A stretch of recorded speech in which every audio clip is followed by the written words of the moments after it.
she was only circumstance. She wants to trust you, so she can live in your world again.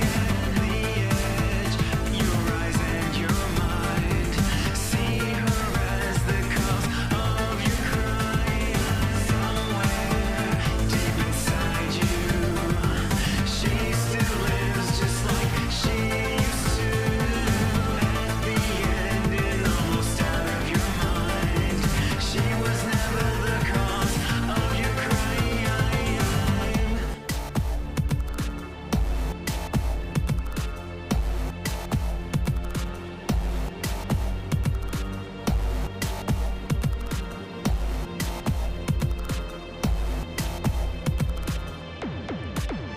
Now, Adrian, whatever you do will come back to you. She'll believe you if you block the voices that are haunting you.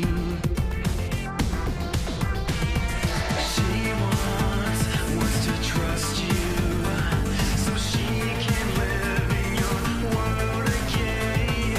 The edge, your eyes and your mind, see her as the cause of your crime. Somewhere deep inside you, she still lives just like she used to. At the end and almost out of your mind, she was never the cause of your crime.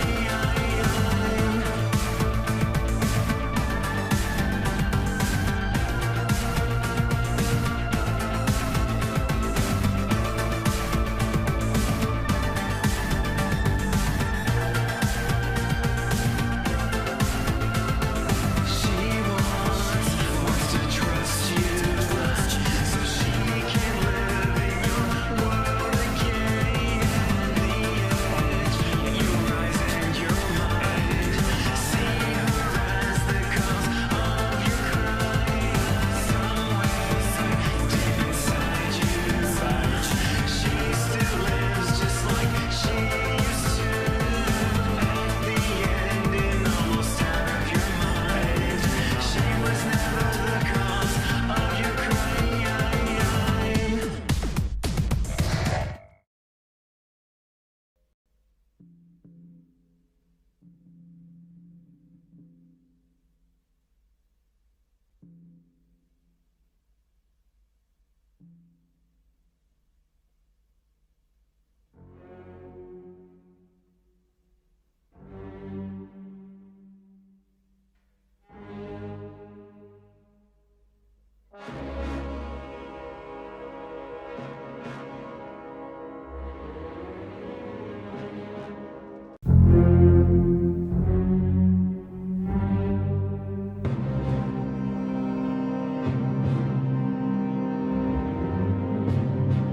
Von Allen Sports.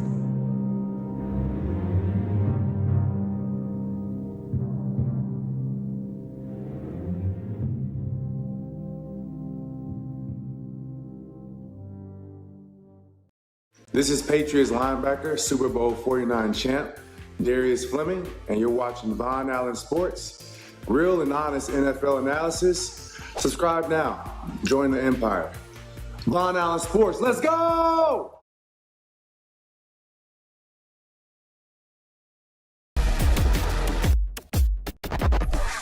Von Allen Sports. All right, how you guys doing? Man, time is going by fast. I cannot believe we're already here for week 7 now. Like, it doesn't make any sense how this time go by so quickly. It's crazy, but man, here we are. Which week are we in? Did I say 7? Did I write down 7? See, I don't know. What week is it? Week 6. Yeah, you know what? The stupid game last night screwed me up. But whatever. Well, why didn't you tell me that, Gord King? You're supposed to be a fellow monarch. You're supposed to make sure that these things don't happen. You're supposed to be like, hey, man,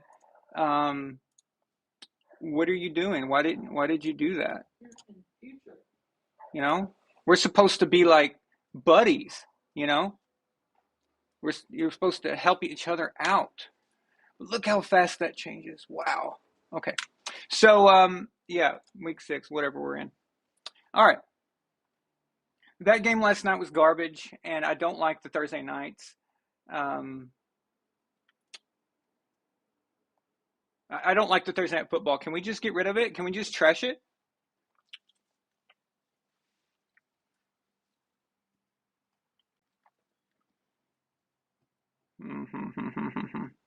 Yeah, just a second.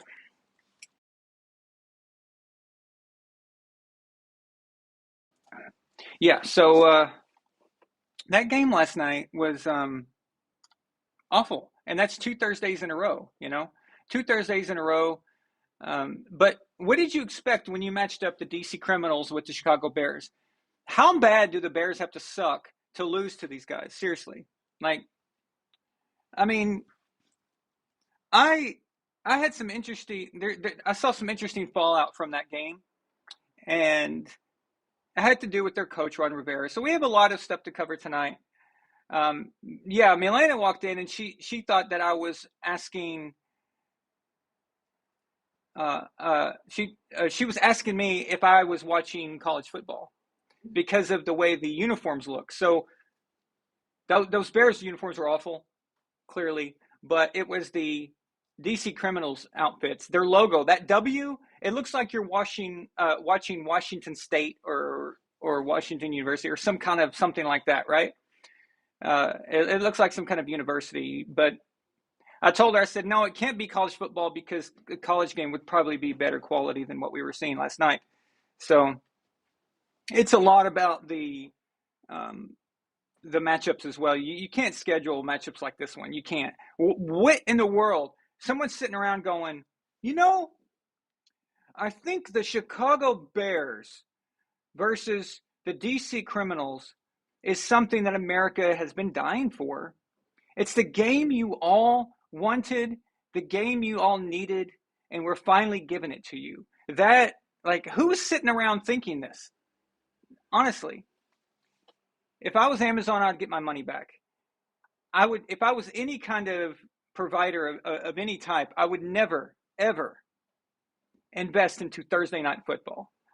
The schedule has always been garbage.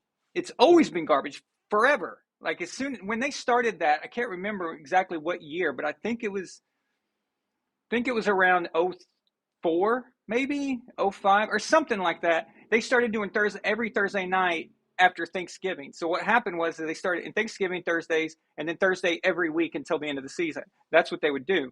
And then at some point, a few years later, they made it to where it just every week is a Thursday game. And that schedule has been garbage ever since.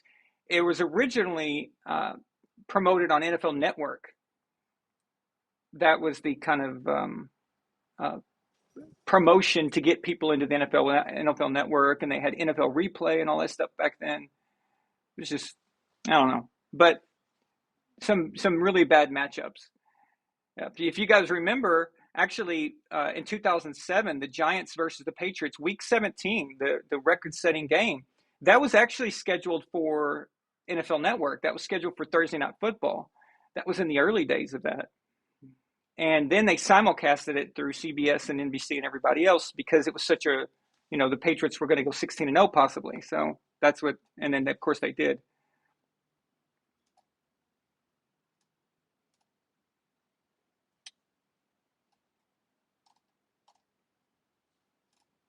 Yeah, I'm going to have to talk to the Gourd King later on privately. I'm going to have to give him a talking to, Elena. Okay? Yeah. Yeah.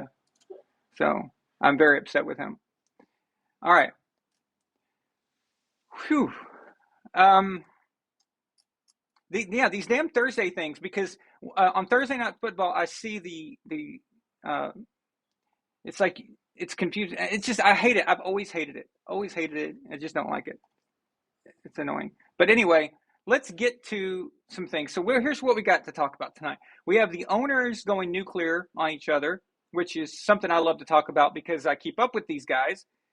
And we've been talking about it on this show for a long time. If you've been a follower here for a while, about how the NFL owners are and how Roger Goodell is in regards to things like that.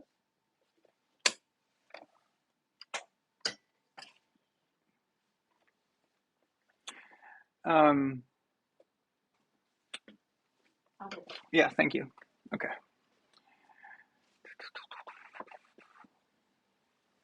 I'm trying to avoid putting on my sunglasses, but these lights are driving me nuts. Okay. Let's see here. Who's here with us right now? Biden, of course, was here. It looks like he was one of the first. John Thomas Chavez, Mr. A, what's up, man? Mastermind, welcome back, buddy. Where you been? Jeremy, nice to hear from you. And Jeremy, by the way, we're in a complete agreement that we're thinking on the same wavelength there, because that's exactly who I was going to address as the biggest piece of garbage. Bigger than Dan Snyder, actually. Tiffany, the Gourd King.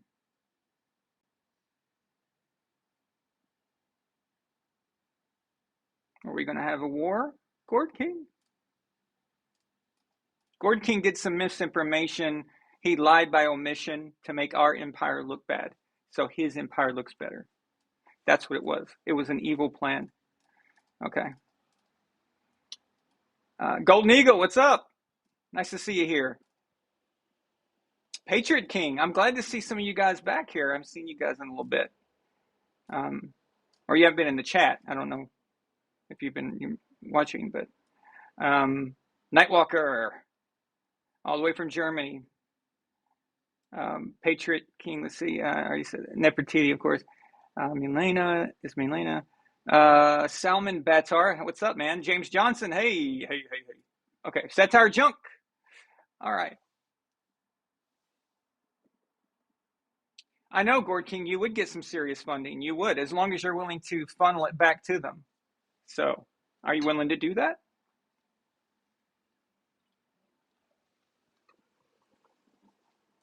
Okay. So tonight we're going to talk about the owners. We're going to talk about, of course, the games for week 6. Week 6. We're going to talk about Ron Rivera. I have a few things to say about that. And we're going to actually talk about Todd Bowles and what happened this week with the media. Okay. Patriot King asked me, do I think the Patriots are more entertaining to watch now than 3 years ago? 3 years ago, I'm assuming you mean 2019, all right?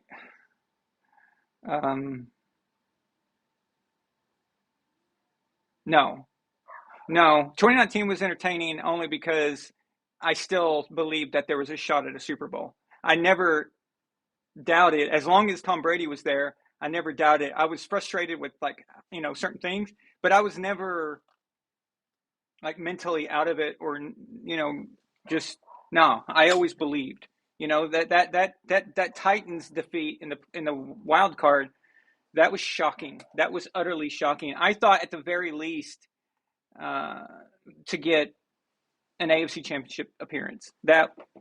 So we've had bad seasons with Brady and then win the Super Bowl. 2018 wasn't exactly a beauty. 2018 was a weird year, losing to the Lions and the Jaguars and all that. That got, would someone put a tranquilizer in that dog? All right. Anyway. But as far as since Brady left, so that would be 2020 and 2021, this is the most intrigued I've been with this back and forth and not knowing what's going to happen. That is maybe what you're referring to. And yeah, so when Tom was playing, it's just a different animal. I always know that there's a chance that this is going to go far, that this season matters, that the season is not going to end badly normally. That's what you feel. But this one, I just don't know what's going to happen. I mean, are we watching the new, our next quarterback now? I mean, is this it? Is it Mac? Is it this Zappy kid? Could it be? I don't know. I'm not going to get into all that crazy stuff that most people just too early for that. but it is interesting, and I am enjoying it. Haven't actually got too angry. I haven't. It's just been kind of like there, you know. And I'll be honest with you, I love Mac. Okay, I love Mac, but him going down actually kind of made it a little more intriguing with the quarterback situation, and the defense seems to be getting it. So I like I said on Tuesday's reaction show, I like where it looks like it's moving. It looks like it's moving in the right direction. I do think they still need leadership. I don't like that Dante Hightower's not back on the team still. I think that's a mistake. I think his leadership alone is worth $5 million. I really believe that, honestly. So this is a guy that played through the 2014 and 2016 Super Bowls, made big plays, was there for us in 2017, but he got injured, of course, but he was still a part of the unit and part of the organization, being there, giving advice, being able to impart his wisdom on the other players. And then, of course, 2018. But I think just that leadership alone is worth something. You got a guy with 3 rings like that. So that's the only thing I would say negative about it, is that I think we need some stabilization there on leadership. So it's so early right now, it's hard to tell, but maybe they're going to wait and see. The trade deadline is coming soon. I think it's November 1st, but don't hold me to that. It's soon. So Addy Vasorno, celebrating 22 months of membership, says Browns for so what? Fight me, I've accepted it. Okay. I hate the way they type these things out. All right. You just want it to be a close loss, so you're already beaten? I don't like this game as far as thinking that it's going to be an easy game. I don't believe that at all. I don't think so. You're still waiting. You're still trying to get back to, you're hoping Deshaun Watson can play, and you don't know that yet, but you're trying to survive till then. But yes, Jacoby Brissett is a Patriots quarterback, and that's where he started. So, but he also knows the Patriots. So it just depends on how this goes. But I don't think it's that simple, Addy. I think Cleveland is capable of getting a win here. Capable, will they? That's a different story, and you'll have to wait for a few minutes when we start picking the games. Thank you for being on. Addy needs a hug. Addy always needs a hug. Let's give Eddie a hug. Well, what if I give Addy a hug and then they destroy us? Then I'm going to want that hug back. Oh, okay. Let's wait. So.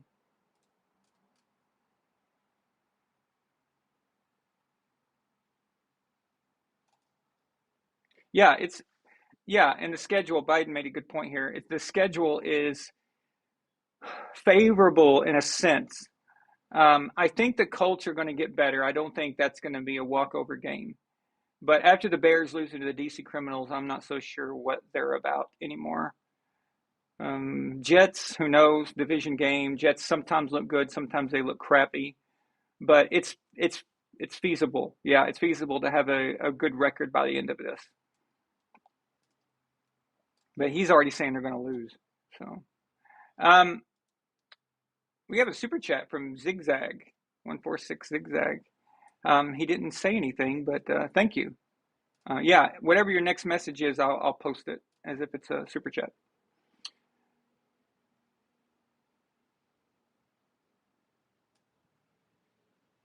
Yeah.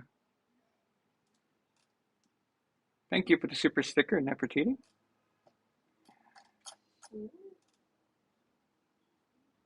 Okay.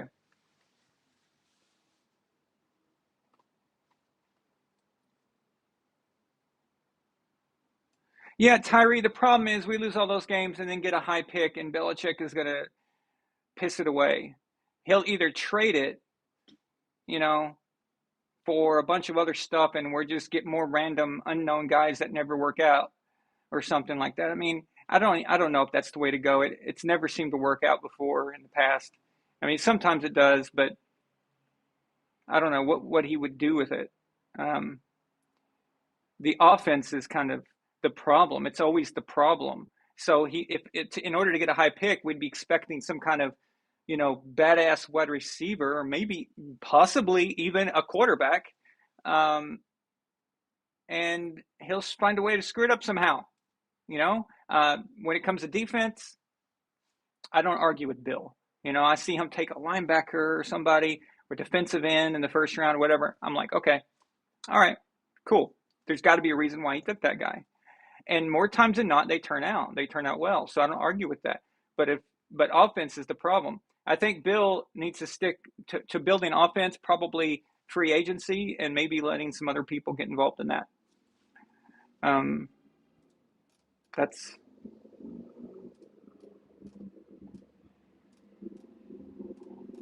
and honestly, guys, I don't believe in picks. As far as I don't believe that picks are a high currency like a lot of people believe. So for me, draft picks are the big unknown. This is not like the NBA where it's a good chance that the first 5 picks are going to be pretty good players. I mean, yeah, I know there's always those guys that don't work out, but you've got a higher percentage chance that the first or second, third guy is probably going to be pretty good, if they don't get injured. But in the NFL, that's a different animal. The NFL it's just so unknown. I mean, and it's getting worse, actually. It's getting worse as far as top picks busting and late picks being good. And it used to be the other way around, where you could probably get some value out of, you would get value out of the first round and stuff. Now you can find what is a first round talent in the 4th round. It's really weird. We've seen that with quarterbacks too. We've seen people take quarterbacks in the first pick, second, third pick, and they suck. And it is just becoming that way. And I guess we could analyze why. I mean, there's several reasons, but I just don't have faith in picks. I don't see them as high currency. I see if I owned a team, I would build through free agency and the draft, of course, but drafting with what I have. I would not be giving up like a great player for a bunch of picks. I just wouldn't do that. And of course, there would be extenuating circumstances if he's a problem player or a big contract, all that stuff. But in general, if I can keep them, I'm not trading them for picks. I'm not doing that. I would never give up a quarterback for picks. I would never do what Seattle just did. Even though Russell's struggling in Denver, I wouldn't have done that. He's too valuable as a Seahawk, Russell is. But they do that shit. They do it. It's weird. I never would have gotten rid of Peyton Manning on the Colts. There's no way. I don't care that Andrew Luck is the number 1 pick. I don't care. It doesn't matter. I'm not getting rid of Peyton Manning. You're not getting rid of Peyton Manning. It's just stupid. You don't do that. I don't let Tom Brady out the door. Of course, they let him walk. They let him and Peyton walk, but they knew that they had that pick, in the case of the Colts. So essentially, they did trade Peyton for a pick because they tanked the season. I don't like it. So you got to have a quarterback. You got to have a good coach, but if you want to survive for a long time, and that's what the realization is with New England right now, is got to find that quarterback. And it doesn't have to be Tom Brady. You're not going to find Tom Brady. Okay. You know how rare that is, how difficult this is. It's not going to happen. But Bill is a good enough coach where if he just gets a quarterback that knows what they're doing, can make the throws, and can just kind of be on autopilot, out there on his own, you got a great team. You've got a very good team. And Mac's still very young, of course, and that's still all new. So we don't even know. But I certainly would not want to tank. That's just wrong. I would not want to lose games. Or I know you didn't say tank, but I mean, I wouldn't want to lose games. I would never give up a year for the future. I would just never give that up. I wouldn't give up a Super Bowl right now for the promise of another 2 Super Bowls in the future, because I just don't think so. I don't believe in that. And a lot of teams do this crap, man. So I always want to win now. Win now and figure out everything else later. Figure out, all that crap. So the greatest coaches in the world, you can be the greatest coach in the world, but if you've not got a quarterback that's delivering your message in the locker room and that everyone's, is listening to, you're going to have trouble. And Mac is still too young to have that kind of impact. So he needs a few more years to, even with Tom didn't really get a voice for a few years. He didn't get a real voice. That team was still, the voice of that team was still Teddy Bruschi and,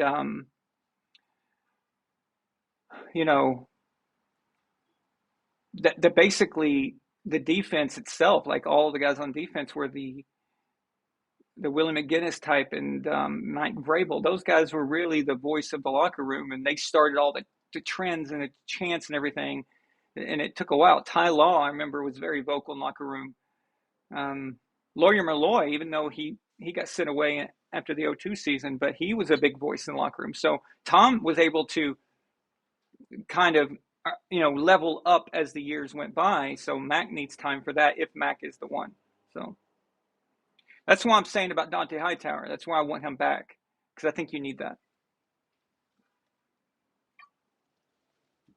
So yeah, you need both. And a quarterback goes to a team that is just absolutely putrid. The coach is a complete moron. The defense can't stop the cold. He's going to struggle too. So the team, well, he might not struggle, but the team will struggle as a whole. So you need both if you want to dominate. And, with Bill, you put Bill and Tom together, you don't just win. Okay. You rule everything. That's a big difference. That's a whole different level we're talking here. Peyton Manning was never matched up with a coach at Bill's level.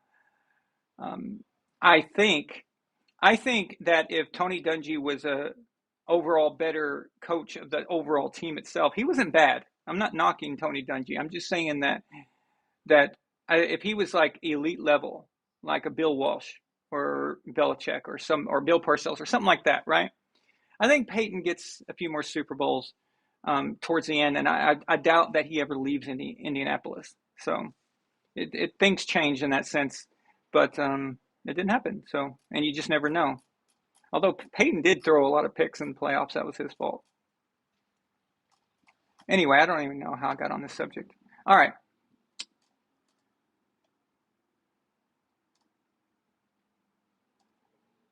I would think you close by any chance. We can. Why? Our friends from today. Oh, did they contact you? Did they say something? No, only just.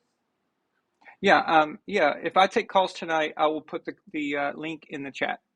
Okay. If you're interested. Just Yeah. I don't mind doing that. Yeah, sure. ask them if It's just we'll have if I take calls, we have to keep them quick in and out so everybody can say something and then I can answer, because we can't do like we used to do with the 5-hour long conversations and stuff. So. Oh yeah, just first call. Yeah, zigzag. It's hard to be it's hard to be good if you're not good at drafting. And the thing is that a lot of teams, even bad teams, can pick good players. You see some terrible teams just land these guys that we're all like screaming at the TV, why is that guy still sitting there? Why is nobody taking him? So, but they just don't have the right coach. They don't have the right players. It's just not a good organization. So I don't understand. You guys remember the episode 2 of the Brady saga when I was talking about drafting and how they missed on Tom Brady? Because they don't look at everything. They only look at film. Film can only tell you so much. Why can it only tell you so much? First of all, it's college. Okay? Nothing you do on the college film can guarantee that is going to translate to the NFL. It just doesn't compute. It tells you, okay, how he is under pressure, how he is, maybe how good his arm is, how far he can throw, and those things. But it doesn't tell you that when the time comes for the NFL and everybody coming at you so quickly and everybody on the field is excellent, okay? Because here's the problem with college. You may be the best player on the field in college, but more than half of your teammates, unless you're like Alabama or something, but more than half of your teammates are never going to sniff the NFL or any kind of post-college football. Your opponent's even less likely. But you are the badass. You are the man out there, okay? Colt McCoy, for example. You are the man. Johnny Manziel, you are the man out there. You are just going nuts. You are, whatever. Remember Vince Young, how he dominated. But guess what? You get to the NFL, everybody on the field is the fucking man, okay? Everybody is the man. And this is why it pisses me off every time someone sees a good college team and a bad football NFL team and say, can so-and-so college team beat the NFL team? And it just drives me nuts. I specifically remember, sorry, Addie, but this did happen. I specifically remember years ago, someone proposed, could the Alabama Crimson Tide beat the 0-16 Browns? Oh, my God. No. And not only could they not beat them, it would be ridiculous. It would be pathetic.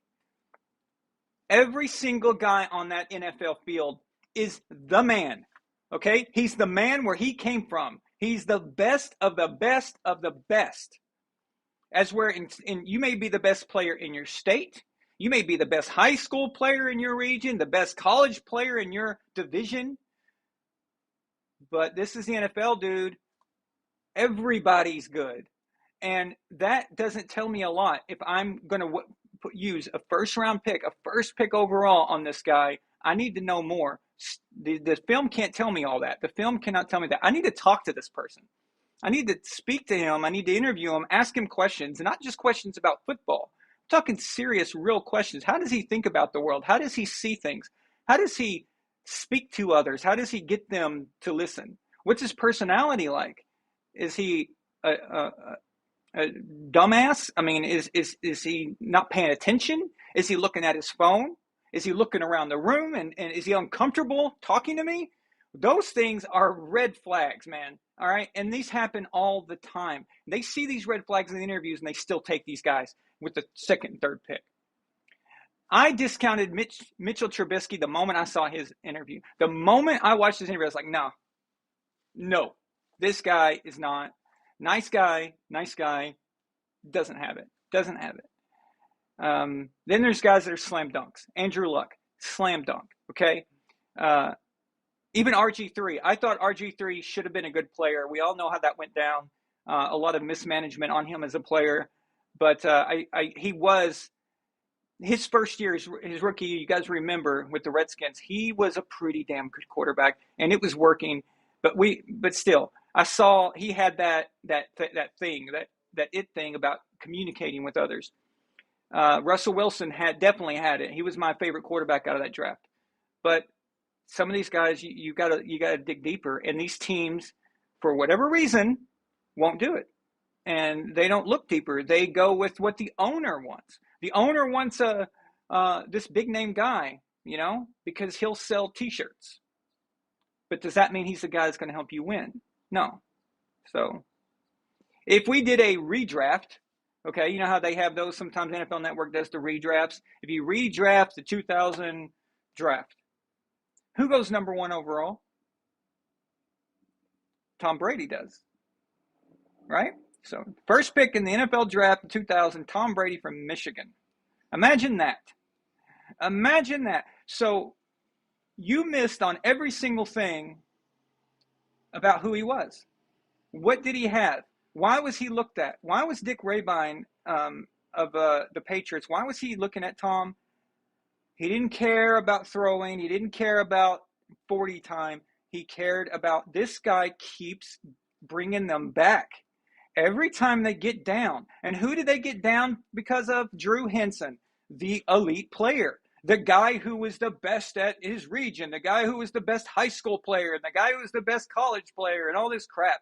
Even went on to play baseball for the Yankees and all that stuff. Oh, that's nice. We've all went to high school. We all remember guys like this, guys who were the sons of the old man who was paying money for the gymnasium, and he gets to start even though the other guy's better. I mean, we've seen this, Tom Brady should have been the quarterback no matter what.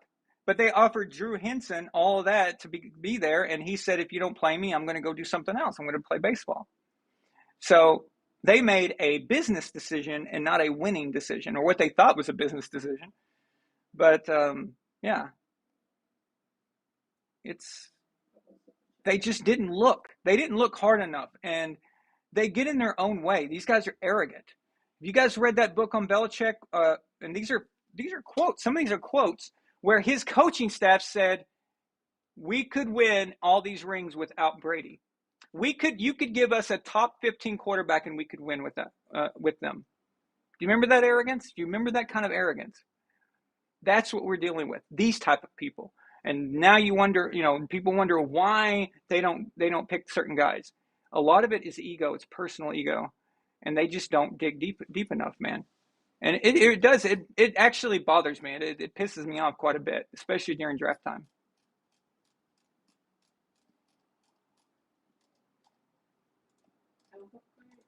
I'm looking for it.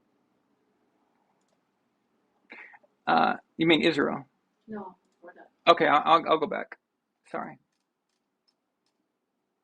Oh yeah, I see it now. Okay, cool. Elf of Courage sends a $10 super chat. Thank you, Elf. Appreciate it, man. He says, I hope the Snyder versus Jones Civil War turns out like the Iron Man versus Captain America Civil War. That would be epic. Would definitely be better to watch than their football teams right now. Well, Snyder's team, Jones's team's pretty good, right? So, yeah. So this ownership thing, it's weird, and I'm actually Elf of Courage. I'm going to come right back to that. I want to touch base with everybody here of what I was just referring to, and I'm going to come right back to that because that's a whole new subject, a whole new line of talking there. So,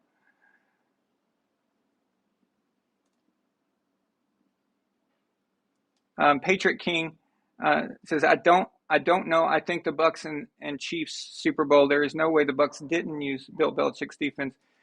There was some line calls that I heard that I thought sounded familiar from New England. And most likely that's Tom bringing them over.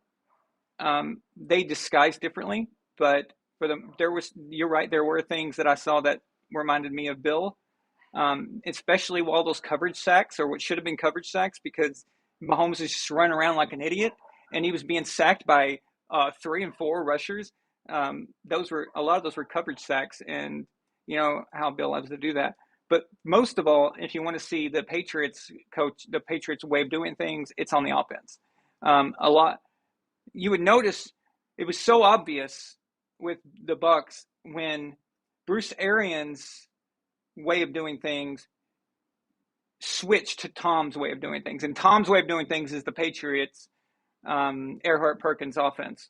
So you could see the change up, and all of a sudden it was more efficient. It was sleeker. It was more just death by 1,000 paper cuts, no mistakes, very just annoying. Like, do you guys remember? This is how annoying it is. Do you remember the 2018 ABC Championship game?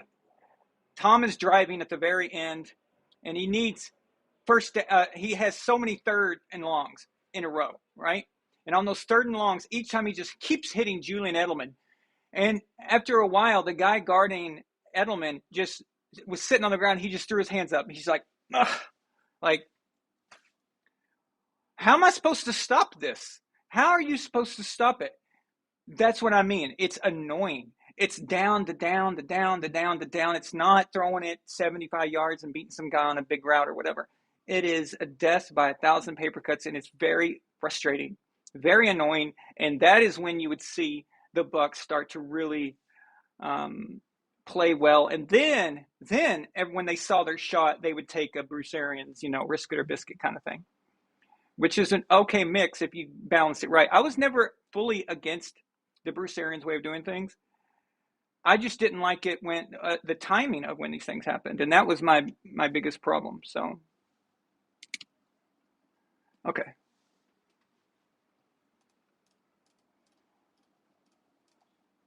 Why do I think Saban failed in the NFL? Okay, because the NFL is a completely different game.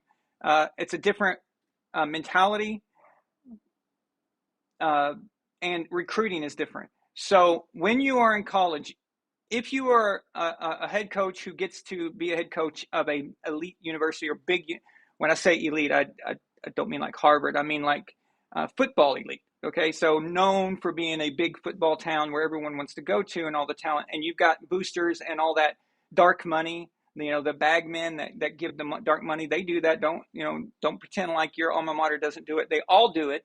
Okay, so when you can coach a team like LSU, coach a team like Alabama, you can recruit through through coercion, through bribery, through all kinds of things. And Nick seems to have a way about getting through to parents, and that's who you got to convince. You got to convince these parents, and now he's got a name. Once he got that name out there, and once he got that credibility, now all he's got to do is just coach them. And he's a good coach. He is. He's a really good coach. I think most people believe he's the greatest college coach ever. I'm not going to say that, not because I don't like him or don't think he isn't. I just don't know enough about the college game to say a statement like that. But yeah, it's just a different way of doing things. It's like Pete Carroll, for example. Pete Carroll fits the college system, even though he had some success in the NFL. But what we found out about Carroll is that the Seahawks, Legion of Boom and all that was actually his coordinators. That we found out that after a while, we found out, that's Dan Quinn, and to some extent, Bevel, who, he wasn't so bad as he is now. I know that he's not doing well at last since he's left there. But the point is that they built a good team there. Pete Carroll was an okay coach when he was the Patriots coach, but he really made his name at USC here in town. Again, a place where it's easy to recruit, a place where you have to be a really bad coach and a bad recruiter to yes, thank you. Please close that. Yeah, you have to be a really bad coach to get hired at one of those big universities and screw that up. You got other places like Texas, and Mac Brown. He's a very famous coach and stuff. Been there a long time. People trust that, and they'll go to that. And that's why Nick Saban can do good in the college game, but the NFL is different. You've got to have a different mentality. And I will say this. There are some things about Nick Saban's situation in the NFL that was very kind of misleading as far as how the public saw it. What we didn't know back then, but we do now. When he was on the Dolphins, when he was coaching the Dolphins, he believed that in the idea that I can coach a defense, I can coach the players, but I have to have a quarterback. You've got to have a quarterback. In the NFL, and he made this very clear, in the NFL you have to have a quarterback. Apparently he thought he was getting Drew Brees. Now this is coming from him, but it makes a lot of sense. He thought he was getting Drew Brees. And the NFL ownership, for whatever reason, thought that Drew was finished because Drew had Tommy John surgery and had a torn rotator cuff. And for a quarterback, that's a severe thing. That's a bad thing. And they didn't want to take the chance or whatever. And then he ends up going to New Orleans. But After that, I think Saban realized I don't have a quarterback, and he wasn't happy. So had Nick Saban gotten Drew Brees, would that have changed things? We'll never know, right? That would have made the division much more interesting, wouldn't it? So I'm just going to put that out there in his defense. So whether y'all believe that or not, I mean, I don't know whether you believe that he would have done good had he had a better quarterback. But I just think he's built for the college game. I think that's where he belongs. He's good at it. He does it well. It's not the NFL. Nothing is. But still, that's his thing. Yeah, zigzag. Vince Young. Okay, so Vince Young in the draft, drafting him. Great game, by the way. That Texas USC game, amazing. I couldn't believe they won that game. That was awesome. But Vince Young, here's where they failed. Had talent. He did okay for a while for the Titans, but he had a bad attitude. He had a bad attitude mixed with a terrible coach. And that's just a bad combination. But it's his mentality. Even with the Eagles, he was going around telling everybody, "Oh, we're a dream team," and we all know what happened there. But it was just his mentality, and that's what you've got to get in the interview process. And that's what I'm talking about. They just saw him win that game, and they were like, "Oh my God!" Oh, they're like Tony Romo watching a Patrick Mahomes throw. That's the greatest throw I've ever seen. Oh my God! And that's what they were seeing with Vince Young.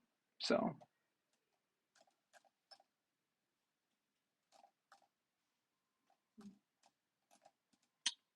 Make sure, Milena, I go back to Alpha of Courage, the super chat, when I get on that subject matter.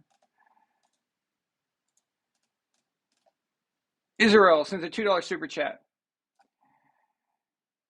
Says, "I'm closer to MJ than you are to me." Quote from Brian Scalabrine. Okay? For those of you not familiar with this quote and what it means, it's in relation to what I'm talking about regarding college versus NFL. So Brian Scalabrine was a very geeky white basketball player. Wore funny short, like he just looked funny, funny hair, looked very unassuming. Like it's just you didn't see him as an elite athlete or whatever. But he's out there playing basketball on an NBA team, and people are making fun of him.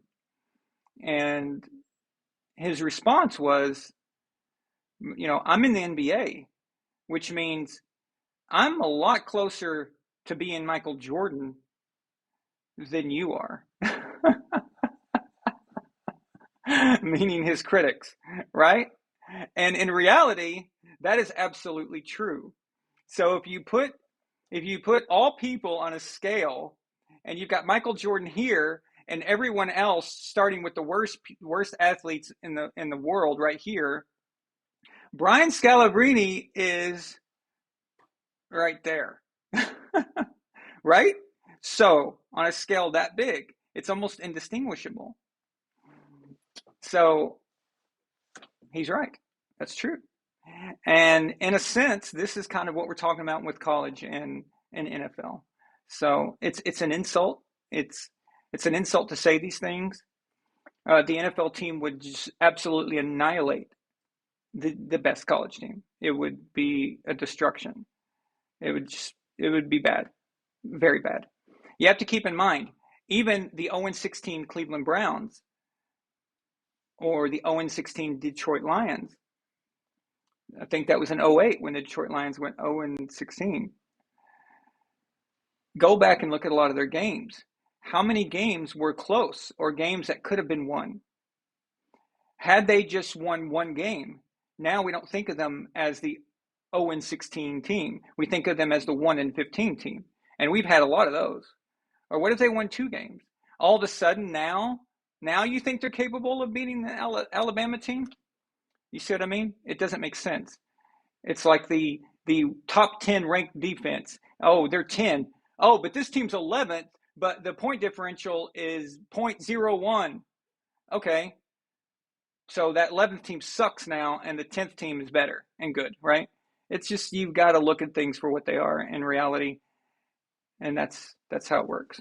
So it's offensive.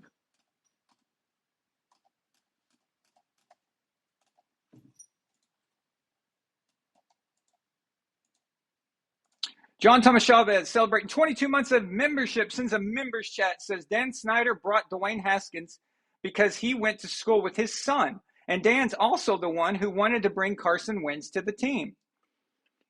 The wrong reasons. That's the problem. It's always the wrong reasons. You cannot do it for those reasons. Dwayne Haskins was probably never going to be a great NFL player. It's just he didn't have the right makings of that. His game fit the college game. It was not going to convert. Just like Johnny Manziel was never going to convert. I remember me and my brother Steven was watching him play during one of his college games, and we were just like, everyone's making a big deal out of Johnny Manziel, and I understand he was popular in college, and he was, doing all kinds of cool stuff. But we were both just saying, this is not going to translate to the league. This is not going to work. This stuff is going to, the NFL is going to bury this guy. It's exactly what happened. And Johnny ended up burying himself anyway with his mental issues. So, being a dumbass. A rant? You thought a rant was coming? About what? You could feel it, like it was coming, right? Yeah, So, I'm feeling it. yeah, I like what Ozymandias said here. Of the 6.5% of high schoolers make it to D1 NCAA football, 1.5% make it to the NFL. Of those who get to be all-stars or legends, who could stand with them? Exactly. It's crazy. Ozzy, 11 months to date. Nice.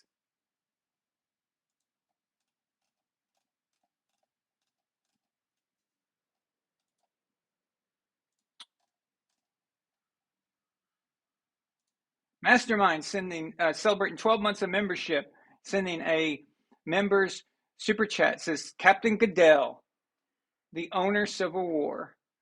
That maybe they can make this into a movie. So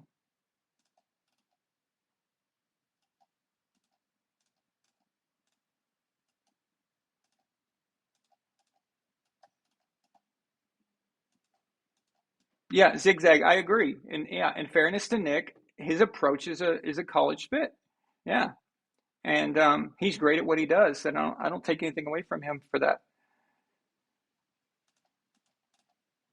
You've got to. I had no preference in college. I don't. I went to university in Europe, so I don't have an alma mater that I root for, that I'm uh, connected to. Um, if I see Arkansas playing, I kind of go for them. That's only, but that doesn't really mean anything, and I don't care that much. My sister's a big Crimson Tide fan, but as far as I go, I don't really. So,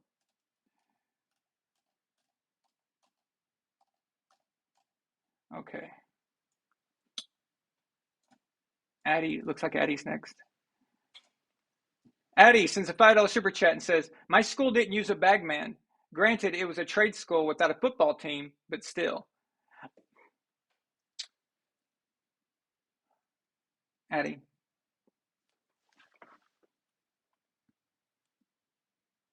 Addie, Melina is giving you a hug right now. Okay? So, Addie, are you telling me that there was no bagman to get you into the trade school? You're telling me that nobody slipped your mom a bag of cash and said, we want Addie here? You're telling me that never happened? I don't believe you, Addie. There's no way they got someone like you for free. I don't believe that. I don't believe it. And what trade school was this? What were you going there for? Because I bet you're the best. I bet you're the GOAT. I bet you're the best in Cleveland, best in Ohio.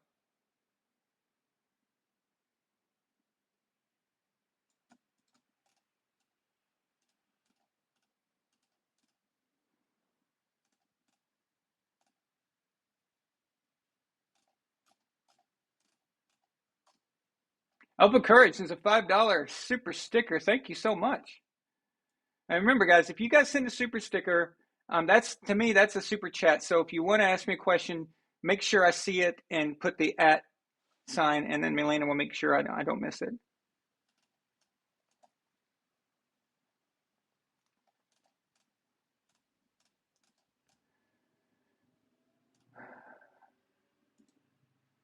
John Thomas Chavez sends a $2 super chat and says, "What did you think of Baker when he came to the NFL?" I gave Baker Mayfield a high rating in charisma and leadership. I thought he would, if he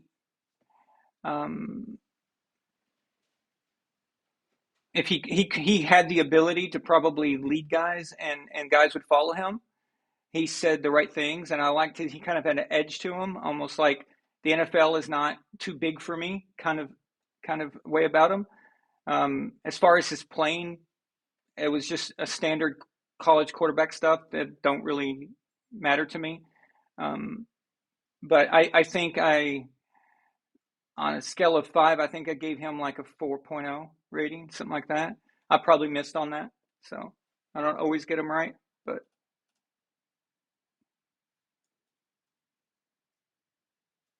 I wasn't over the moon about him. But I did think he was going to be a pretty good NFL quarterback. So yeah, Gord King with Dwayne Haskins, it's got to be a big school thing with Ohio State. It's got to be.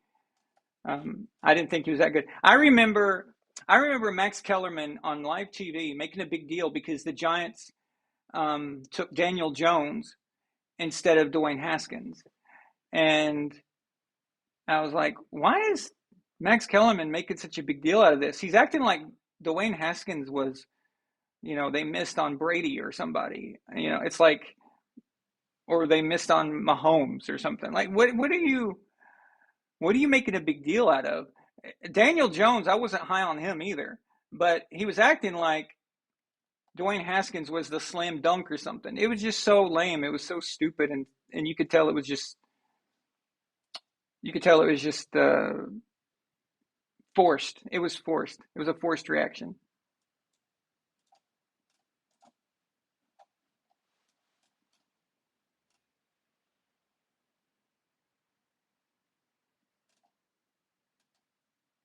Okay, well, speaking of Kyler Murray, John, I gave Kyler Murray a very bad grade. Very bad. In fact, it was so bad that some people got pissed off at me. I said I wouldn't waste a pick on him at all unless he was willing to be like a, James White or, Marshall Faulk, maybe even that type of running back. If he would be that kind of guy, then I would look at him, But as a quarterback, I just gave him a nothing, like no, X, no, absolutely not. I did not approve him for anything. No personality, no leadership ability, deer in headlights type of guy, seemed confused about everything around him. The playing was ridiculous. He looks like a 3-year-old running around with his diaper on. It's ridiculous. It's a sideshow. And the only reason he was taken is because they fired Wilkes, who only got 1 year. And then they brought in Cliff Kingsbury, and that was his guy. So they hired Cliff Kingsbury, and that whole thing came together with him. So imagine where this Cardinals team over the last few years would be if they had a proper quarterback. They'd be pretty good. So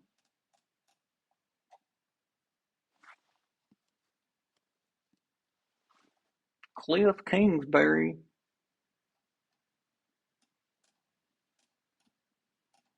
Yeah, I was really, really hard on Kyler.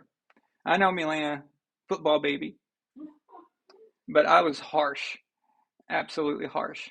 I just said no. Not only did the Cardinals spend a first rounder, but there was some other things involved that they gave up so much. And then you give this guy money, and then you have to put into the contract that he's got to study. The very moment you put that in a contract, you are the dumbest team of all time. I'm going to hire you, but I need you to be better at your job. Huh? I'm going to hire you to build my house, but I'm going to put in the contract that you need to study how to build a house. Okay? You promise? Because I know that you're one of the fastest house builders there are. I just need you to know how to do it. Okay? But I'm going to give you this hundreds of millions of bucks, but you need to learn.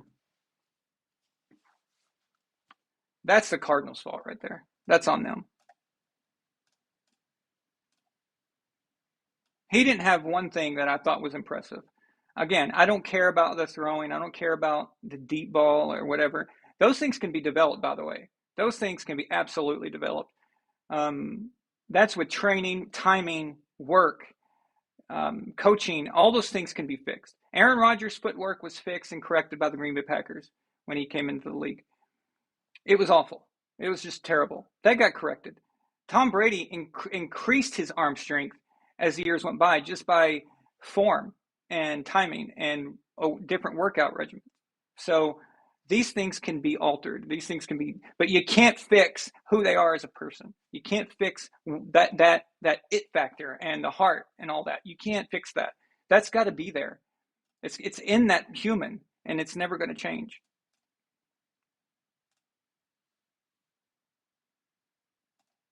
Oh, I know, Jeremy. That's pathetic that Kyler got that Pro Bowl. But Pro Bowl's garbage, man. It doesn't mean anything.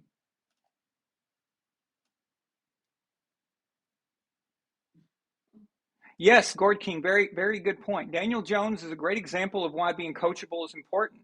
He's extremely limited in a lot of ways, yet because he's listening to a good coach, New York Giants are winning because he's doing what he's told. And sometimes that's better than being the best athlete on the field. And this is what I'm talking about with the Cowboys situation. Let this kid keep winning. If they get blown up by the Eagles and he looks lost, okay, put Dak in. Fine. That's fine. But as long as you're winning, don't mess with it right now. It may be just the right recipe for what you need. It may not be the prettiest or whatever, but I would rather win ugly than lose pretty, honestly. So who cares? And it's not even that bad. People are talking like that Cooper Rush is like awful. He's not. He's not Carson Wentz terrible, right? But who is? Okay. That was a mean shot at Carson Wentz, but still. Although I did like that he lit up that guy last night. That was pretty badass. Milena Moduli, Coca-Cola, Molia. Благодаря много. Vednaga. Vednaga. Absolutely Vednaga.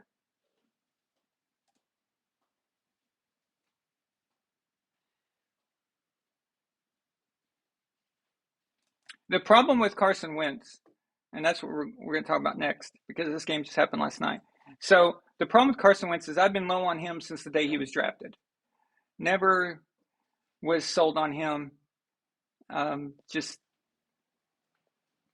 things that have happened over time, coaches and ownership will step in and make dumb decisions that blow up a team's chemistry.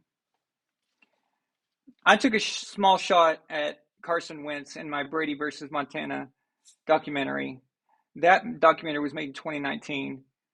Took a shot at him then. And people are like, oh, that was cold. Why'd you do that? Okay. My problem with Carson Wentz was that when Nick Foles came in for him, the team suddenly seemed like a different team. And I know Wentz was on his way of possibly being MVP that year and stuff, but the team itself, the actual way they responded, they believed in Nick Foles. They believed in Nick the way the Broncos believed in Tim Tebow, that kind of thing. Okay, it was like, it wasn't just an ability that we believe in your ability or whatever. This was, we believe in your destiny. We believe in that you are the guy that's going to lead us to the promised land. When you've got guys that believe in you like that, and you even play pretty good, you've got a lot going for you now. And we saw what happened. They won the Super Bowl with Nick Foles. The next year, they go right back to Carson. And then who had to finish the season out? Nick Foles again. And he even got them to the divisional round. After that, basically the Nick Foles thing was over. Nick was the guy you should have gone with because they believed in him. And they kept going with, they made the money decision. Don't make the money decision. Make the right decision. Nick Foles had always been a journeyman quarterback. But for whatever reason you want to say, that particular Eagles squad thought he was amazing. And they believed in him and they followed him. That's all that matters. And ever since then, Nick Foles has been lost as well. So it was that you had that right moment, that right group, and you should have kept that. You should have kept that together. And they didn't want to do that. It's like, oh, we already spent a first round pick on Carson Wentz. We gave him money and everything. They don't want to admit that they're wrong. Okay. They never want to admit that they're wrong. And he bounces around and he's an okay quarterback. He's just kind of there. I mean, nothing special, nothing that's going to get you anywhere. And, he's been on different teams, Eagles, Colts, now the DC Criminals. Those are vastly different teams and different coaches, different styles. It's the same result. It's okay. It's not terrible, but it's not going to get you to where you need to be. And that's just what he is. That's what the type of player he is. And he's a terrible leader, the things he would say in the locker room when he was on the Eagles and the things he'd say behind Foles' back and stuff. It was just kind of really cringy and awkward. And that turned the team against him quite a bit. So, okay. So there's something I want to show you guys. I've got this keyed up. So this is Ron Rivera in the post-game press conference after the DC Criminals defeat the Chicago Bears. Okay. Now, these two clips I'm going to show you, I borrowed these from Pat McAfee's show. Just want to make sure I give credit for that. They've played their asses off. They have. They play their asses off for everybody. They come out and they show up. They work Stand hard. up for his team, guys. All right. They don't complain. Okay. They hear all this stuff and they got to deal with it. I get that. I respect them for that because they're resilient. They come out. Everybody keeps wanting to say, I didn't want anything to do with Carson. Well, bullshit. I'm the fucking guy that pulled out the sheet of paper, that looked at the analytics, that watched the tape in the freaking when we were in Indianapolis. Okay? And that's what pisses me off. Because the young man doesn't deserve to have that all the time. All the time. I'm sorry. Oh, he didn't. Look at this hop, though. Look at him. He could probably still play. See ya. Okay.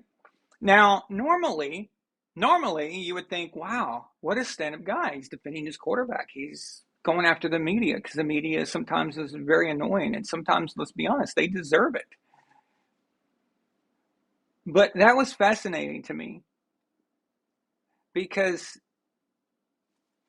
I seem to remember this.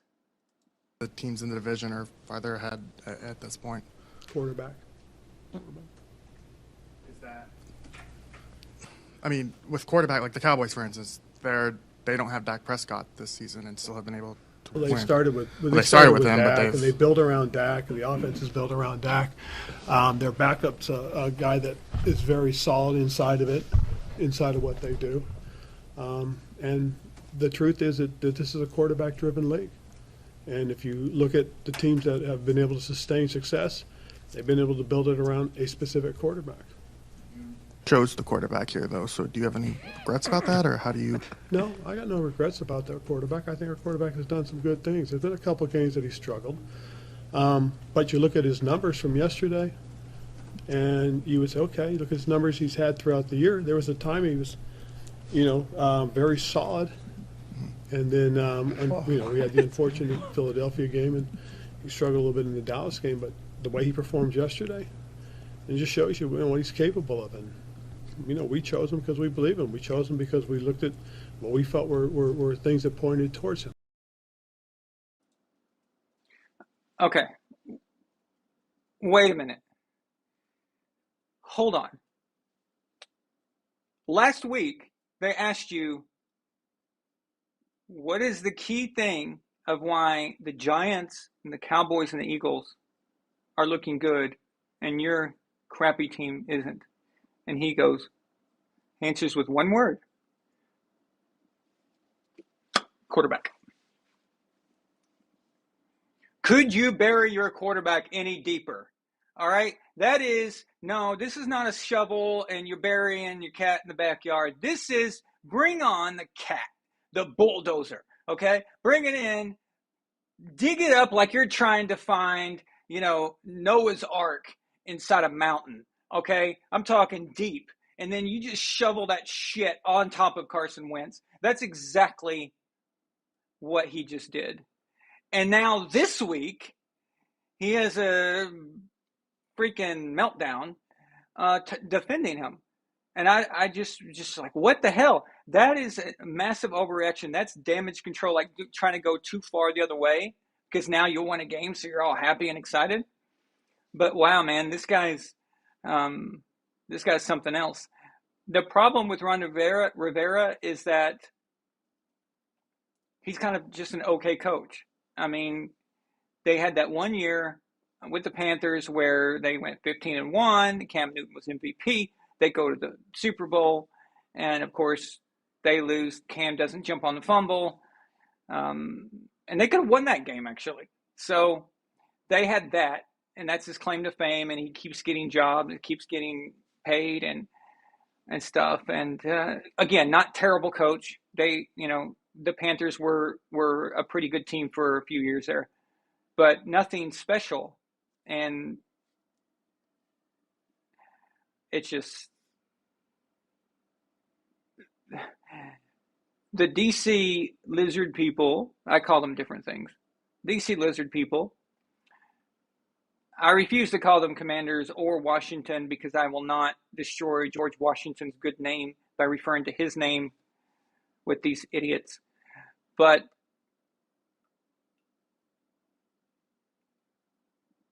the team wide is terrible.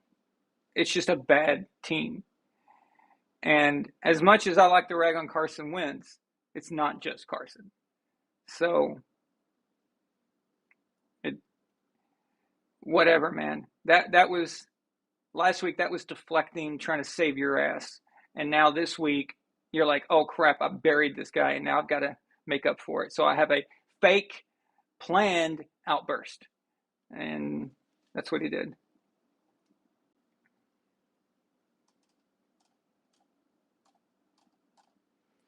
But it's been a while since I've seen a coach bury their quarterback like that. That was pretty hardcore. Oh yeah, Master Man, I'm a man. I'm 40. Come after me. You're going to put those kids' names in the newspaper and talk crap about them, but I'm a man. I'm 40. I am that means I'm a man. Holy crap. I am a man. I am a man. All right. So you're only a man until you turn 40. Oh, I love that rant. I remember that. That was such a good one. Did it have torque? Yeah. District of Columbia commies. Well, that's an offense to the country Columbia and Christopher Columbus.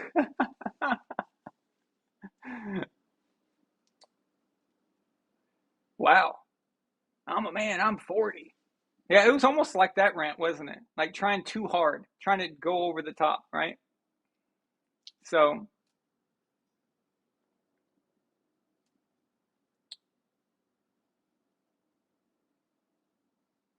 DC leftists, whatever you want to call them, DC lizard people, DC eyes wide shut party attendees, although that's really long, like that's really hard to say, but any of those things will fit. But I have no respect for them as a team. The moment they gave in and dropped the Redskins, they're an expansion team as far as I'm concerned. That's what I see. I see an expansion team that is garbage, that no one respects, nobody wants to play on unless you're Carson Wentz, and nobody wants to be involved with. They suck. They just suck. If you live in that area, and you're not a Ravens fan now, I mean, what are you doing? You know, like I could never support that team. The legendary Washington Redskins, they had respect even when they suck. Even when the Redskins sucked, you still had respect for them. You had respect for what they've achieved and what they've done and the Super Bowls they've won and all that. And that's all gone now. It's all gone. It's like it never existed. It's just whoop, out of the world. Doesn't exist anymore. Never happened. Because that was a different thing. That was a different team. It's just you change that, you change it all. And it was stupid. It was stupid. You know? Because some idiots in the media were offended. Who was exactly offended by this? The government? Do you remember the government saying, we have a problem. We think the Redskins need to change their name. Is this the same, you know, I think Gord King may have mentioned this, the same government whose military has Tomahawk missiles, right? And uses operation code names like Geronimo, things like that. Is that the same government? So it's very wishy-washy here, very stupid. And I remember the FedEx field or whatever said, "Oh, we're going to withdraw if you don't change the Redskins." Okay, go for it. You don't think that we can't find some business to put their name on our field when we have 85,000 people in the stands? Yeah, bye-bye. See you later. Whatever.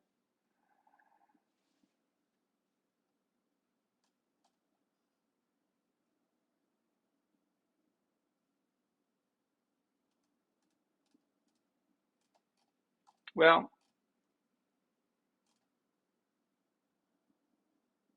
Black Hawk choppers, thank you. Look at that. Yeah.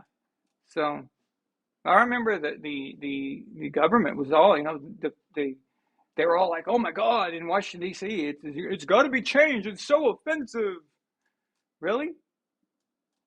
I always saw the Washington Redskins as an honor, as a nod to bravery and fierceness and things like that. I saw that. I didn't realize that Indians had to be treated so softly, and we had to give them their safe space. Last I checked, I didn't think they were like that, and they weren't, because like only a few people got pissed off. Most of them didn't give a crap. Most of them actually didn't even know, and if they did know, they thought it was pretty cool. So whatever, man. Anyway, we've talked about this many times before, but that brings me to the next subject matter here. Well, I just want to say regarding Redskins, it has nothing to. It's not even a racially motivated thing. It's the paint. They used red war paint back in those times for hundreds of years, actually, a long time before we even had the terms we know now. They always you refer to them as their red paint that they used. So that's it. It's very basic, very, very simple, but like it's not even a big deal. So no, they didn't care. Nobody cared. Just a few people who were outraged. The same people who get outraged and freak out over something that's said on Twitter, okay? Or something somebody says. And it just depends on who's doing it. So, you know, it's all what they can get attention for, and what they can take down and destroy. That's what it is. So basically it's like this, okay? I'm just going to be flat out honest with you guys. Wokeness, leftism, I'm talking like far leftism, like this kind of stuff, is the most condescending, racist shit that you'll ever see. All right? It's hardcore, and it is a systematic way of removing everything that's not white. Okay? So you remove all cultures from mascots. The only thing you're allowed to have is white mascots. That's it. Okay? So You can be the Cowboys, and it could be the Titans. If that's Greek mythology, of course. You can do stuff like that. But anything to do with any other races is apparently not possible. So we've got to remove the Cleveland Indians. It's got to be all white. It's got to be all white. Everything's got to be all white. We have to remove other races from products. We have to do all these things and treat them like they're second-class people. We have to treat them like they can't handle things. That's what that is. Okay? That's what that is. It's actually the opposite. They're achieving the opposite. It's because they think like that. These white leftists, they think about this stuff because they actually think less. So they think they have to protect them, that they have to be the great white hope, while the rest of us are sitting around going, what are you talking about? Nobody gives a shit, okay? Nobody cares. Nobody's even thinking about this stuff. It's just ridiculous, And that leads me to this. So this asshole reporter, and then a Karen reporter steps in after him to try to trick Todd Bowles. Okay? Listen to Todd Bowles completely own their asses. All right? And we'll discuss this afterwards. You and Mike Tomlin are two of the few black head coaches in the league. I wonder what your relationship is like with them and your thoughts on Steve Wilkes joining that fold. I have a very good relationship with Tomlin.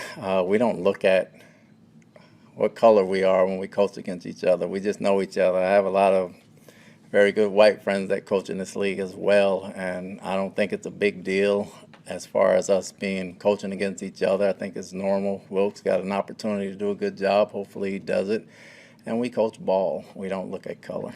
But you also understand that representation matters too, right? And that when young aspiring coaches or even football players, they see you guys, they see someone that looks like them, maybe grew up like them, that has to mean something. Well, when you say you see you guys and look like them and grow up like them, it means that we're oddballs to begin with. And I think the minute you guys stop making a big deal about it, everybody else will as well.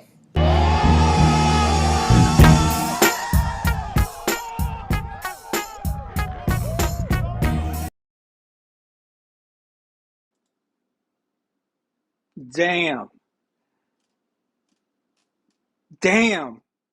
That takedown was better than Carson Wentz laying out that dude last night. All right? That woman, I looked her up, that reporter. That's a white chick, a white blonde chick who's working at ESPN, something like that, right? Who asked that question. That was the most condescending, racist shit that you could ever say to somebody. That was so bad. It was so just disgusting. Like, oh, don't you think that, representation is important, because Mike Tomlin looks like you and he grew up like you. What the fuck? What does that mean? Are you serious? Are you freaking kidding me? Did you really just say that out loud? Did you really ask him that? I mean, why didn't you just start using the N-word at him? Why didn't you just throw that out there? Are you happy with what you've achieved because you are the token coach of the Tampa Bay Buccaneers? Oh, the follow-up question should have been, after the game, will you and Mike Tomlin have a barbecue and eat some grits and cook some fried chicken while you're at it? Why didn't she just say that? Oh my God, man. How the hell does anybody let these people get away with this stuff? Why? Because they say they're on the left? They say that they're woke, so you put up with it and you're okay with it? That's the most racist shit I've ever heard. That is so condescending and so demeaning and belittling, man. That I'm surprised, people are not just eating her lunch for this. How the hell could you say that? If I said that as a reporter, my God, it would be over. It would be done. I would be finished. I would never work again. It would be over, man. That is the most horrible shit you could say to somebody, where they grew up or how they grew up. Wow. How can you? I thought this stuff was not even possible. I thought you couldn't say these things. Yeah, he didn't have she basically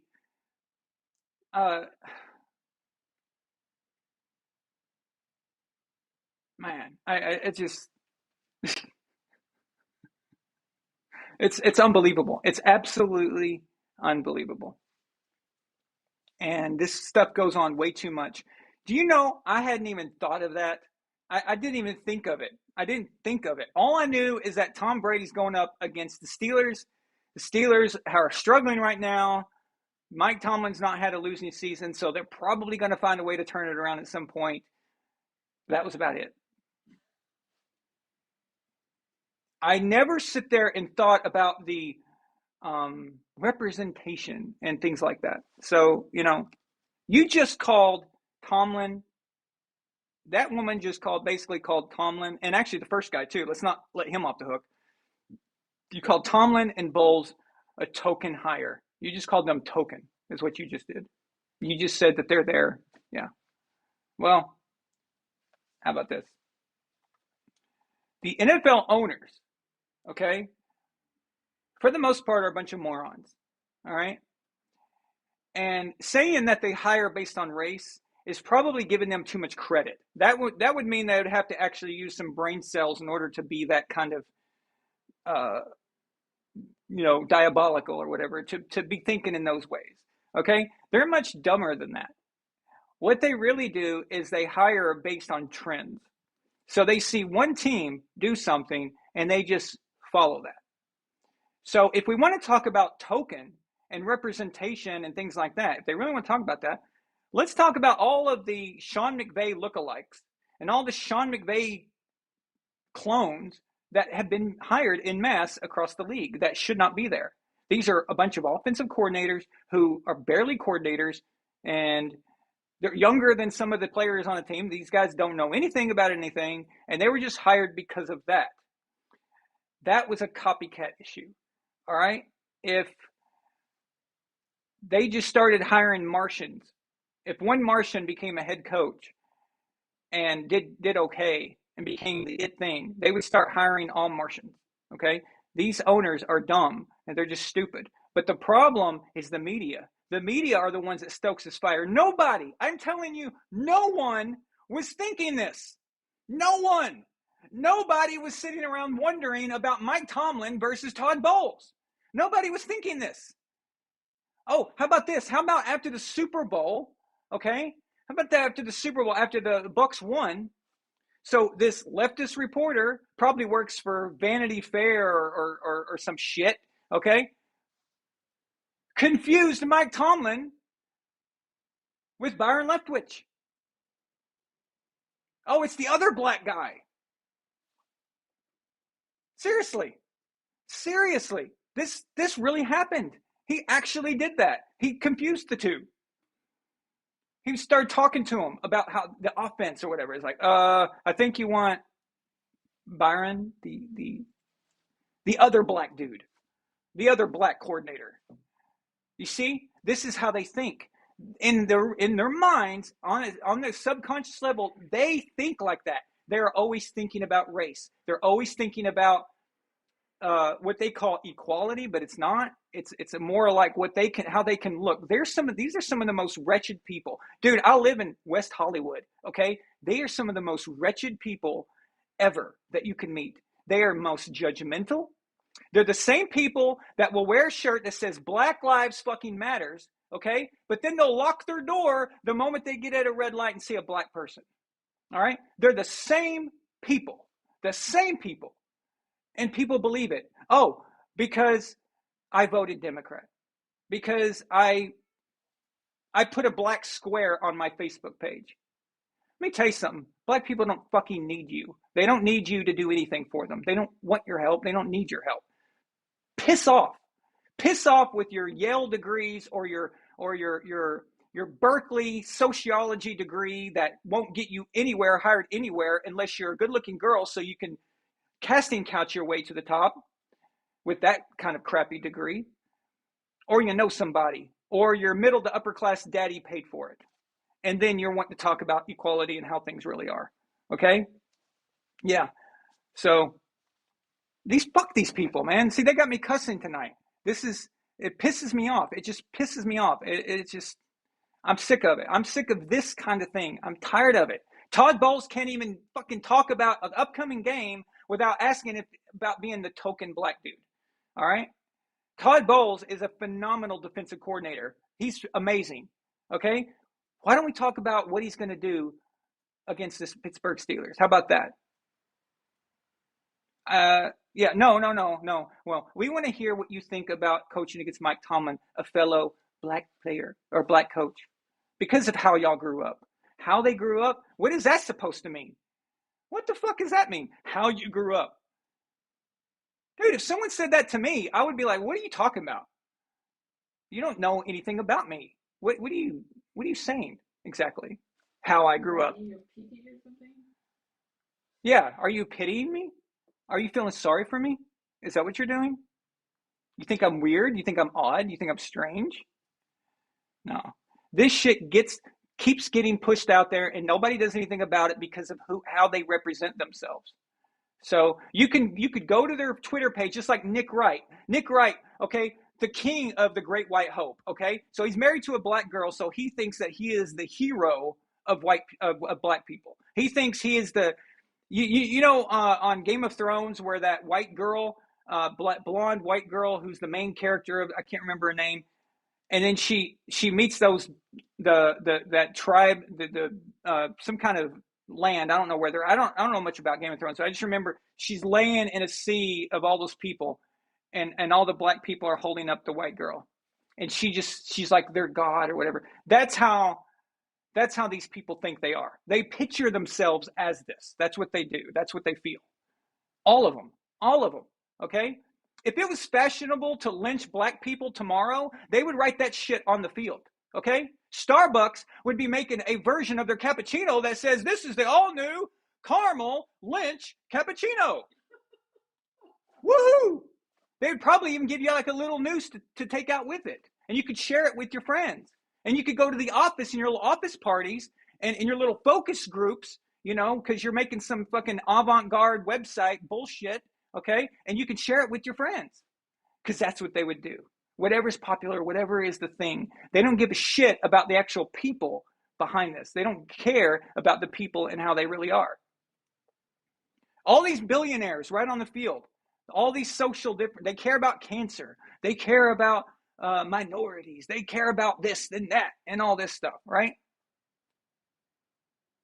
Do you know how many people right now are being slaughtered in Africa by warlords walking in with guns that we sold, our government sold them, and they're going in there and they're just like blowing people away? Do you have any idea? This happens every day, okay?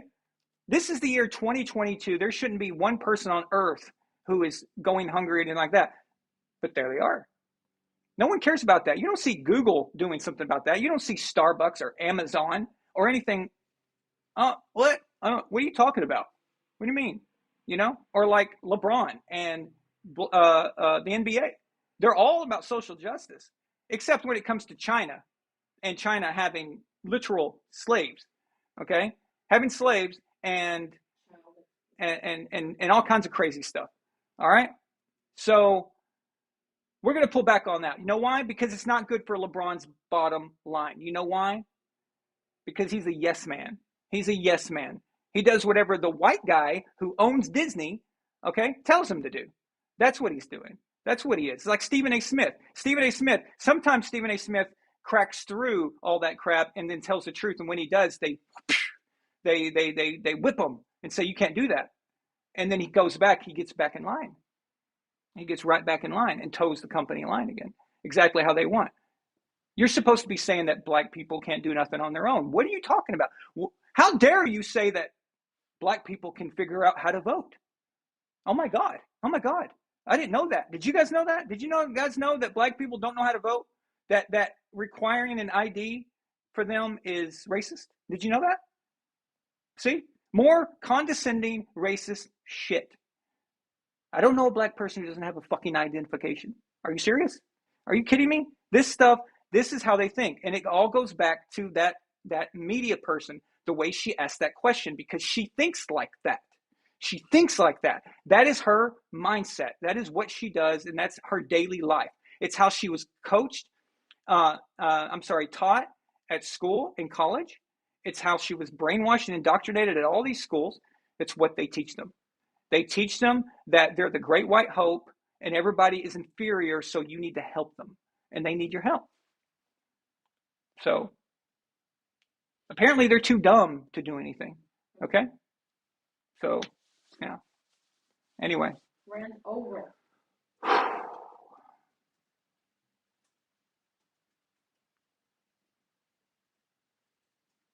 Take some super chat.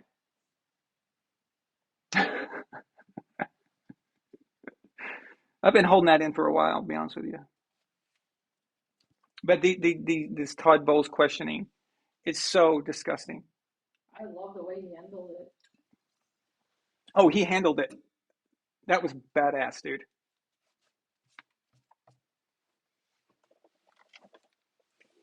Okay. So, yeah, that's going to get me kicked off YouTube. All right. I can't even find the super chat. I'm going back.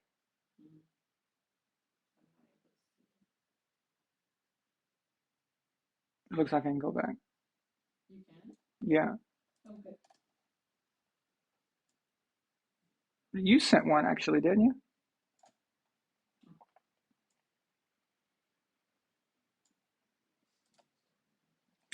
Nefertiti sends a $5 super chat and says, the art of creating fake issues to divert the attention from real issues. And that's what they do. That's absolutely true.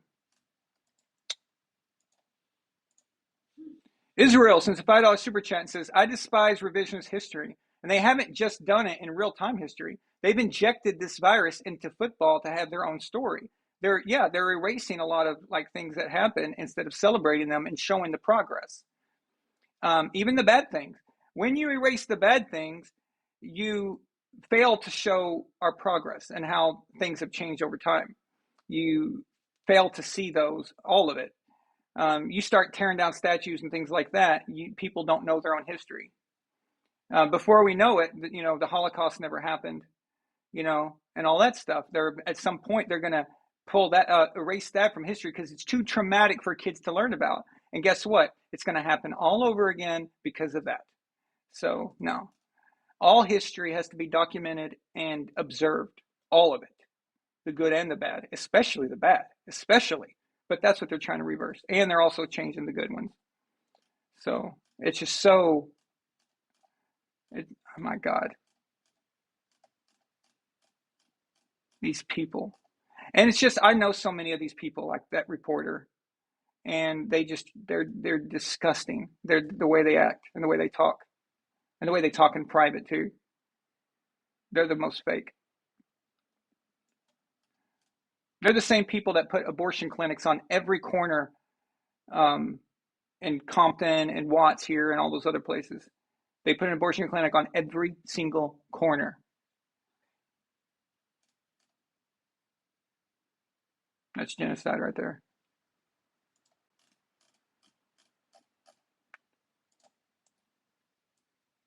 Donnie, take a pic. Sends a $20 super chat. Says, thank you so much, Donnie. That's awesome. Right on, Aaron. We, as the average person, do not think, gee, when I see Todd Bowles, I think, I'm glad he pulled himself up from the bottom to become a coach. Assuming a black person has to be from a poor background. Exactly. I don't even know about their upbringings. And even if they were like that, what difference does that make? Why would Todd Bowles have any more or less respect for who he's coaching against this week as he did the week before? Does he not have any respect, for Andy Reid at the same way? I mean, no, you're looking at the coach. You're looking at the coaching style. You're not thinking of that. And no one else is either. Okay. So.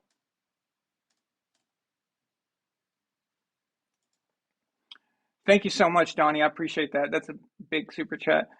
Ryan Dyer sends a $2 super chat, says they would also run Devontae Adams' story for days. Yeah, I haven't heard much about that. He pushed down a guy. I don't know. And what is with these players? They're kind of throwing fits now, right? Lately. It's see what Tom did? Tom broke that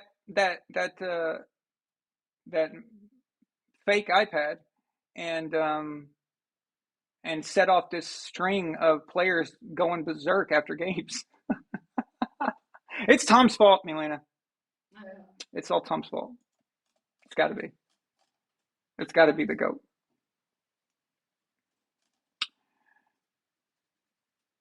Okay. Okay, so I need to go back to Elf of Courage's original. Do you remember? Because we need to talk about the owners real quick before we get on the game picks. I just want to touch on what's been going on with the owners lately.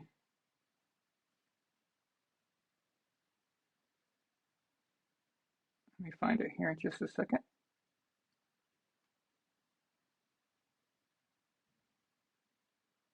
There we go. Okay, so moving on, we're going to talk about the ownership situation. So Elvin Courage sent a $10 super chat and says, I hope the Snyder versus Jones Civil War turns out like the Iron Man versus Captain America Civil War. That would be epic. Would definitely be better to watch than their football teams are right now. So what Elf of Courage is referring to, for those of you who may not be knowing what's going on. So Daniel Snyder, the owner of the DC Lizard People, has been under investigation for several years. And apparently it's for the way he handles the workplace, as far as like some sexual harassment allegations and things like that. But while they're investigating them, they found some emails and things, thousands of emails from different people. And they singled out one particular email that was between John Gruden and I believe his brother, who was working for the Redskins at the time. Oh, I'm sorry. The DC Lizard People, who was working for them at the time. Although, yeah, they were probably called the Redskins at that point. But anyway, and they went after Gruden and they used him to basically take the fall to what I would guess is to protect Dan Snyder, the owner. In my opinion, I think it had more to do with, it was personal between Roger Goodell, because he said something, John Gruden said something about gays, referring to the drafting of Michael Sam. Y'all remember that years ago. And the problem is that Roger Goodell's brother is gay.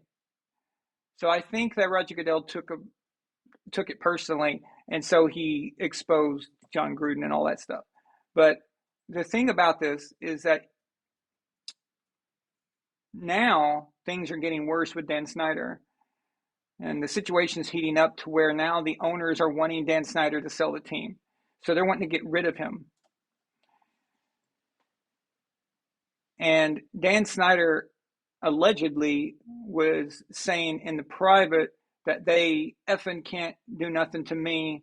He said the NFL, the owners are like a mafia and everybody hates each other anyway.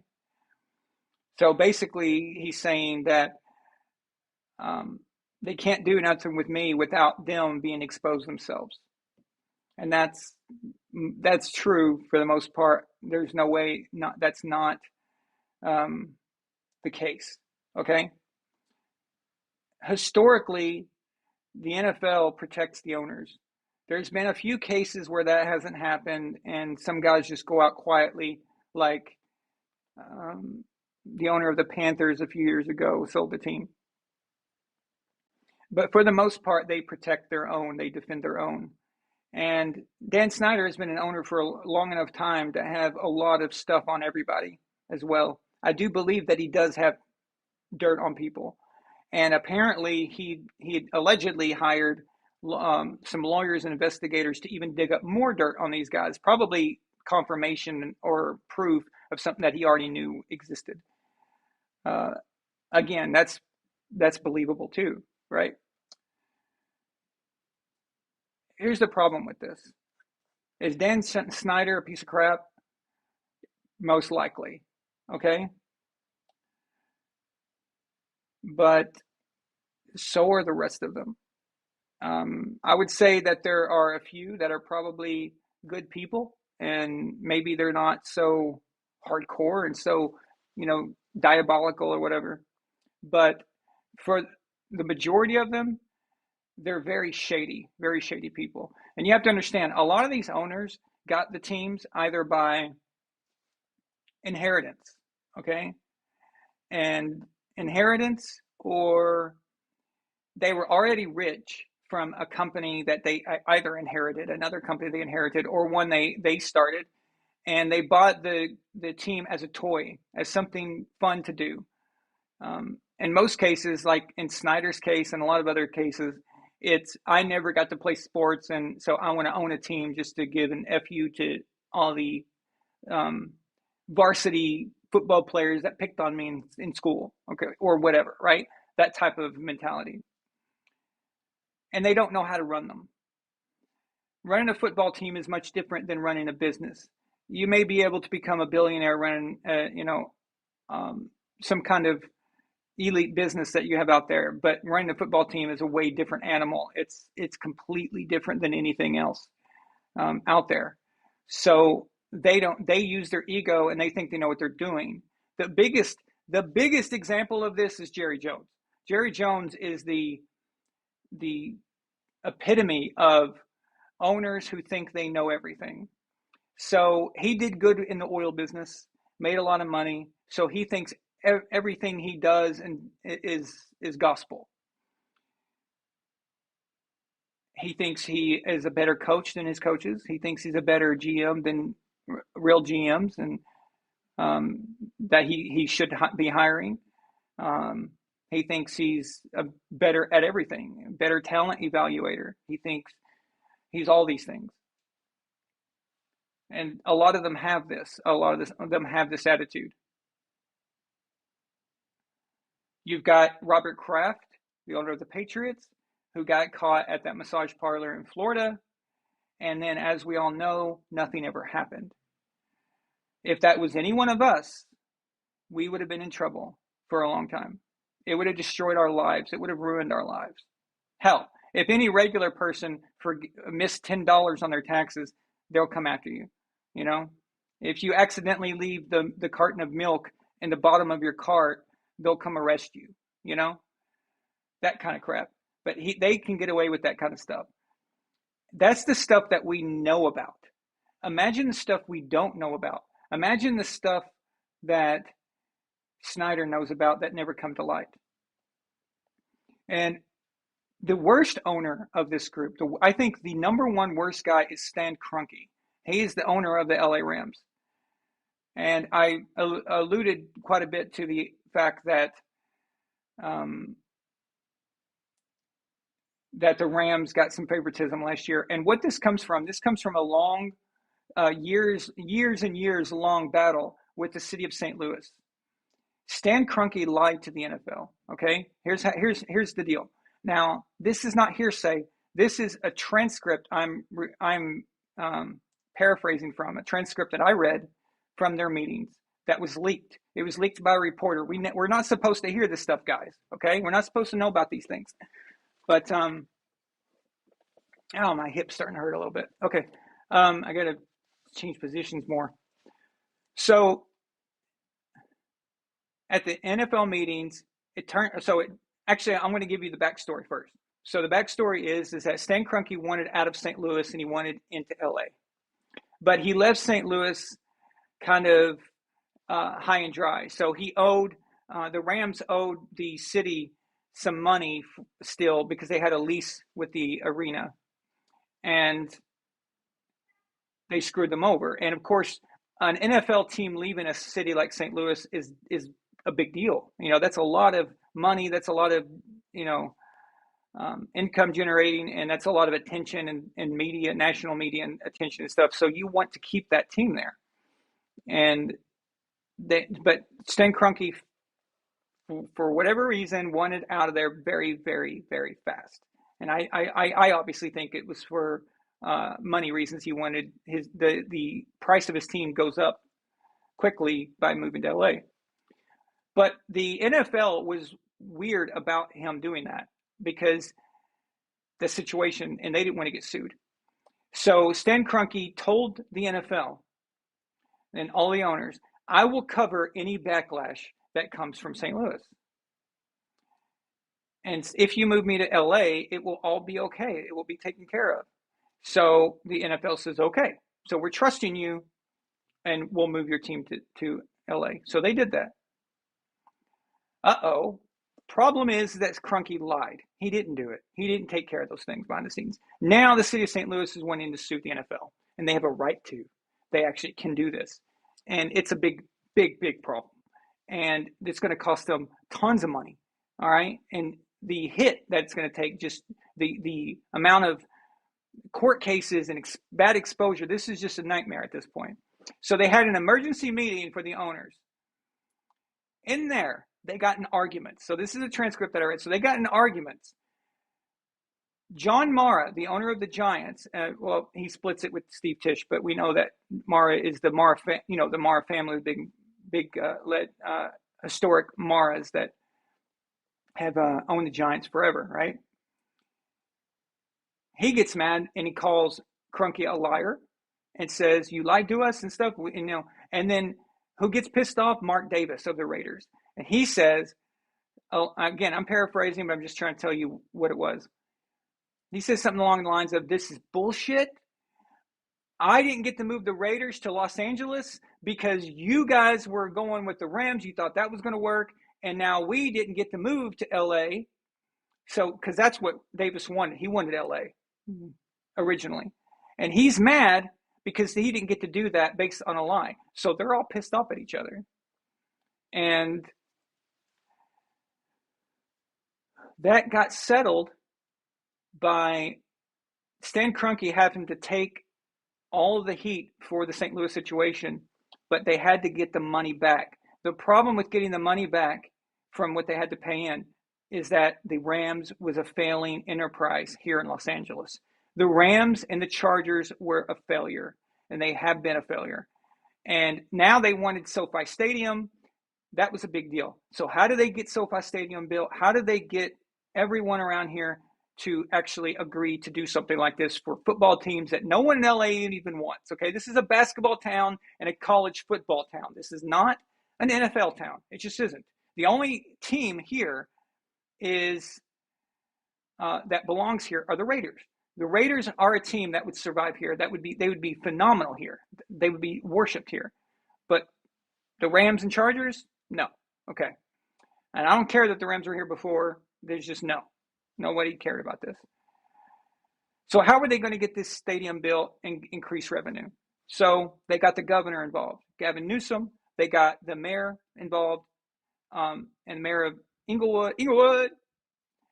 They got these developers to build all this crap around SoFi Stadium by using funds that weren't even legal, okay?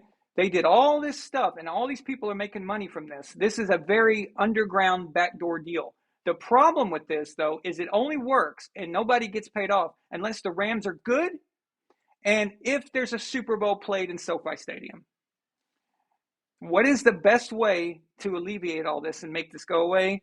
The Rams winning a Super Bowl in SoFi Stadium. Okay? And because I knew about this stuff, because I knew about the inner workings here in the city and how they're doing things, and all the backdoor deals and all the whispers and, all this stuff, right? All last year, you can go back and watch a lot of my live shows, and I'm going to make a montage of this. I'm transcribing all my shows so I can make sure I find all of it. But I'm going to put together a list, and every single week I said, the Rams got another victory today. So in some weird fashion, okay? Every week I said, it's the Rams again. Oh, the Rams. And it was always something that would happen for them. They get in the playoffs. It was very weird. Like, oh my God, they just seem to be this just team that nobody can figure out. It's a miracle, okay? Oh, but they added Odell Beckham Jr. That's why they're good. Let me tell you something. Odell Beckham Jr. is a very overrated player, okay? That's irrelevant. And Matthew Stafford, also overrated, massively overrated, but he's in LA. But anyway, that's beside the point. Before the Super Bowl started, I told Roman, who was here watching with me, I said, this is what's going to happen. The game is going to be called pretty much normal, whatever you want to call normal for these guys, for these refs. But at the very end, when the Rams will need it the most, they're going to call a bullshit call, and they're going to give them the Super Bowl. That is precisely what happened. And if you don't believe me, I've got this on record, because I always film my reactions to playoffs just in case something funny happens and I can get a good clip out of it. So I've got me saying this straight up before kickoff. It's exactly what happened. We all know about the Cooper Cup and the ending and how that worked. That should have been the Bengals. The Bengals should have won that probably. I'm not saying they would have definitely, but it looked that way. It looked like they were the better team. In fact, you can argue the Tampa Bay game versus the Rams were very suspect. A lot of the hits on Tom Brady were not legal, and they should have been called, but they weren't. But anyway, the point is that I kept seeing this coming all the time. These are what the owners, this is what they kind of all agreed to just to get this pushed by. And then with Mark Davis, to satisfy him, to pacify him, the NFL invested quite a bit into Las Vegas to make the Vegas venture work. As for the Chargers, who knows? Okay, they've got an excellent quarterback, but I don't know if it's enough to draw interest. I don't know any Chargers fans really. I don't know if they're here. I think they belong in San Diego. I think that's where they're loved, and that's where they belong. And I think the NFL would be better for it. The NFL would be better for it if the Chargers went back to San Diego. But again, that's Dean Spanos, who also is an inheritance kid who doesn't know what the hell he's doing. Okay. I want to be clear, guys. I am not a conspiracy theorist when it comes to football. I am not one of these people that think everything's rigged and stuff like that. I think that the NFL had a gun to their head, and there were so many people involved in this. The politics that were intertwined with this, the businesses, the real estate moguls, all of them, they were heavily, everything was riding on the Rams being something here. And the Rams themselves went all out. Remember, they traded away all their future picks and stuff like that. It's rare for a team to do that. And they just went all out, and they needed to justify this happening. And they were a pretty good team. But this year, you're seeing them not get the help. And they're not getting the help because it's over now. They won.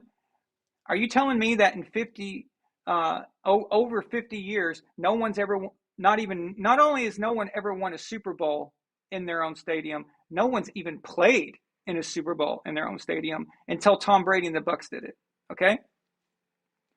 The very next year, it happens again. Come on.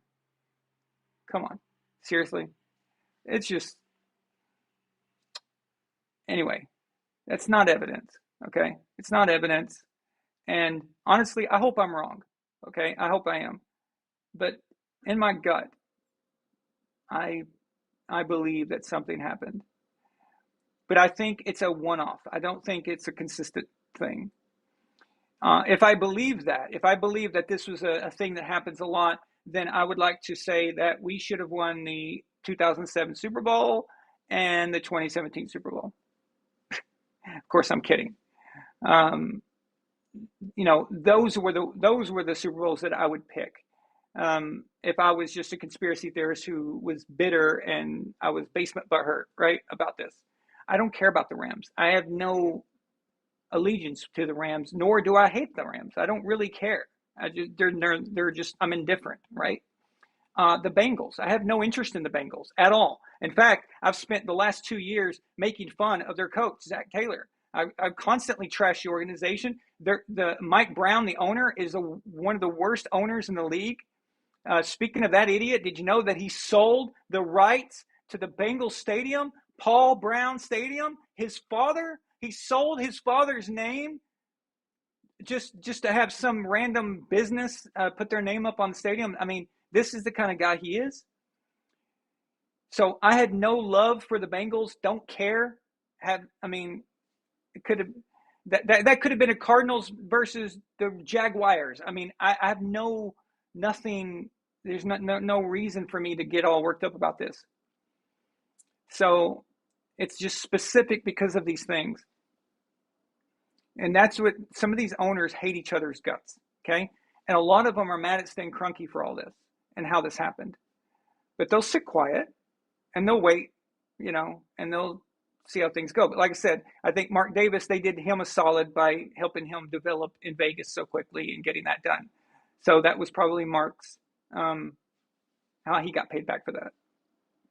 It's obviously not through games because the Raiders can't win a game. So they won what? They're 1-4 right now, I think. So yeah, I don't think that always happens.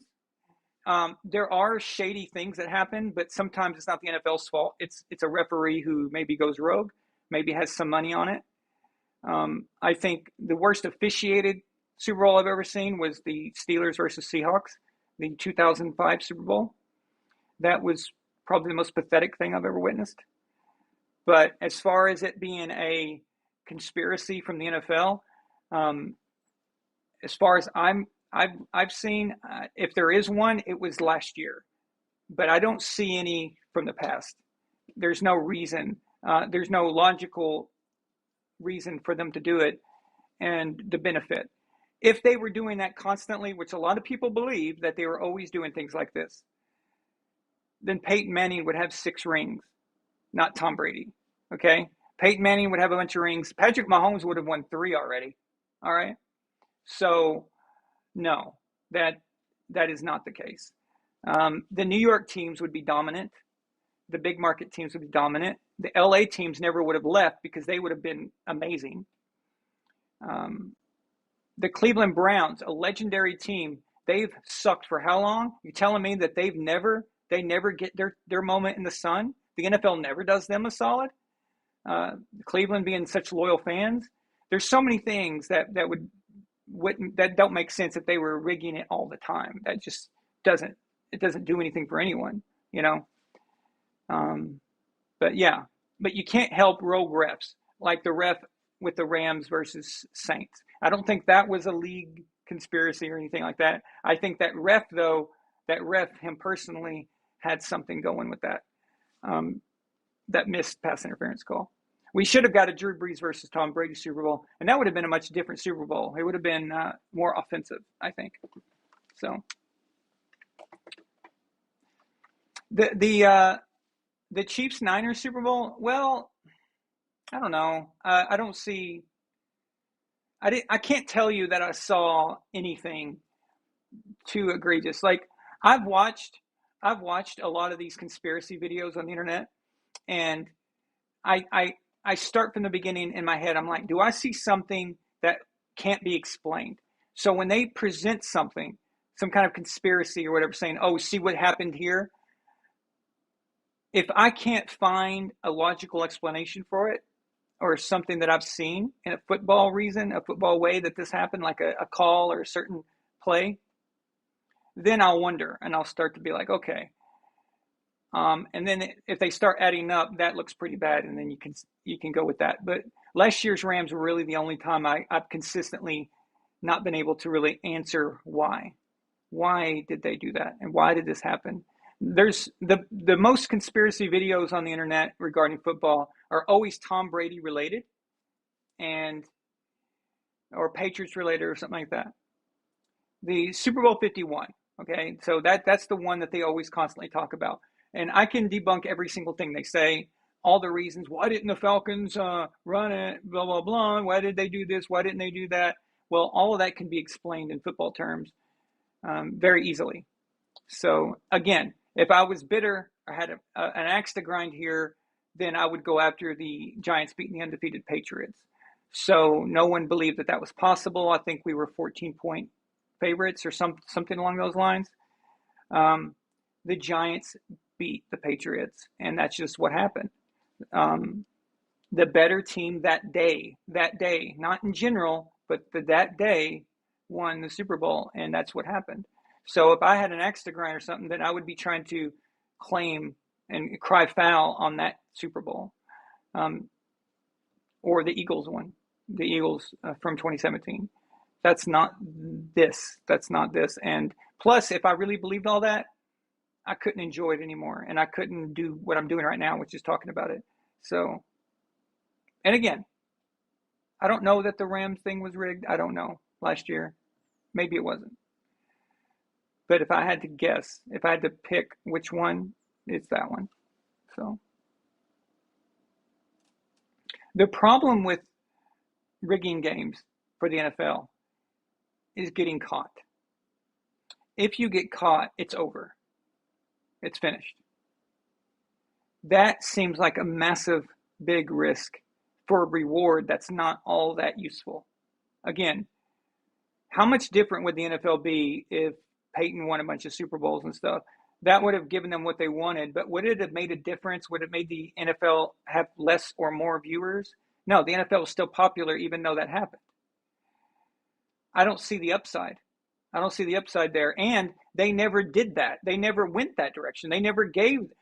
Letting the Patriots win 6 Super Bowls, okay, and going to 9 is not exactly a fan favorite. All right? By the time the first part of the dynasty was over, people were fed up with them. Nobody wanted to see them. Everyone hated them. If you weren't a Patriots fan, you wanted to see them fail. And no one was interested in that anymore. Letting them come back and then have a whole second half of their dynasty like that is not good business if that's what you're after. And it's just, you know. Yes, '07. Thank you, Minuteman. That's a very good point. So what he's referring to is '07. This is the undefeated Patriots versus the Giants. It could have been, and I thought it possibly could have been the Cowboys. The Cowboys versus the Patriots. It should have been Tony Romo's Cowboys versus Tom Brady's undefeated New England team. That would have been a ratings just explosion. It would have been the most watched game of all time. Easily. And instead you put a middling Giants team in. I mean, no. They even had an opportunity to put Brett Favre against Tom Brady, which would have been bigger. But no. They went that way. And when the Giants got in with the Patriots, it looked like they were going to get slaughtered. So that didn't look like a good matchup at all. So there's a lot of times where this happens. It wouldn't make sense. And the Cowboys would have won a Super Bowl by now. Definitely the Cowboys would have. So, yeah, I just don't think so.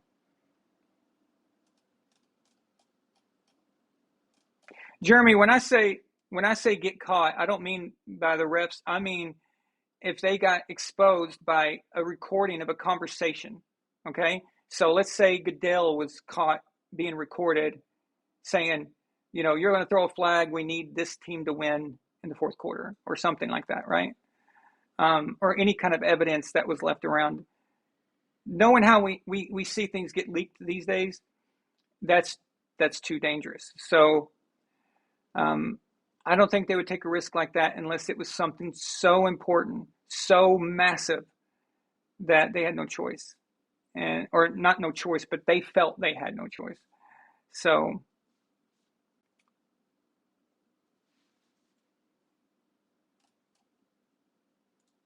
okay, did I cover everything about the owners then? Is that pretty much, Melina?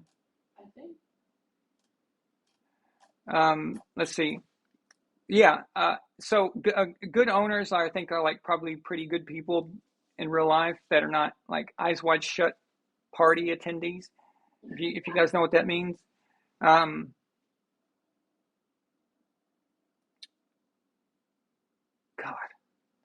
you know, the owners of the 49ers, Jed York, what a shady guy that is. You know, and he comes from the DeBartolo family. Although the DeBartolo family, I don't think Eddie DeBartolo Jr. was that bad of a guy. But he just got involved with some weird gambling stuff or whatever. I don't think it had anything to do with the football, though. I think it was like a riverboat gambling or something. I can't really remember, but something like that. But yeah, but Jed York, that guy creeps me out.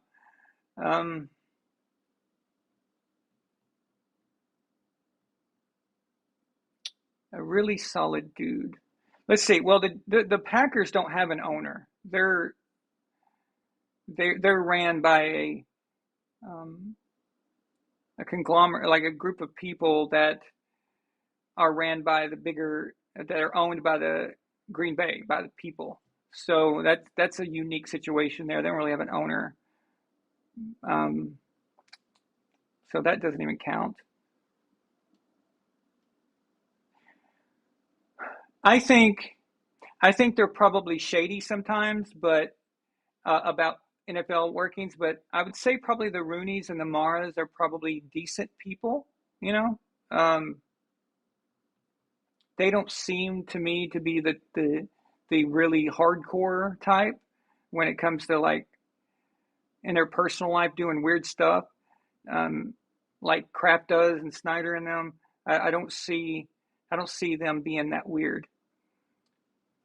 So they're probably okay. You know, they're both inheritors. So they inherited like the Rooney. We all know the Rooneys, the Rooney family. So I don't think so. Um, Mike Brown, I can't stand him. How do you ruin your father's legacy like that? Um, let's see. The Saints owner, Benson. You remember when the Saints a few years ago covered up for that Catholic Church, tried to cover for them um, for molestation, possible alleged stuff like that. So he's probably shady as hell. So I don't know. It's weird. Oh, the Bucks. I think the Bucks ownership's probably they seem like pretty cool people. The Glazers. I don't. I've never really heard anything weird about them, but you never know. That has nothing to do with Tom. I mean, because I just said Robert Kraft is a shady dude, so he's the owner of the Patriots. But it's true. I think Robert should have given the team to Jonathan a long time ago. The Patriots should be Jonathan's team. So, um, oh, Jim Haslett, that goes without saying. I mean, what a loser that guy is. Sorry, Eddie. Um,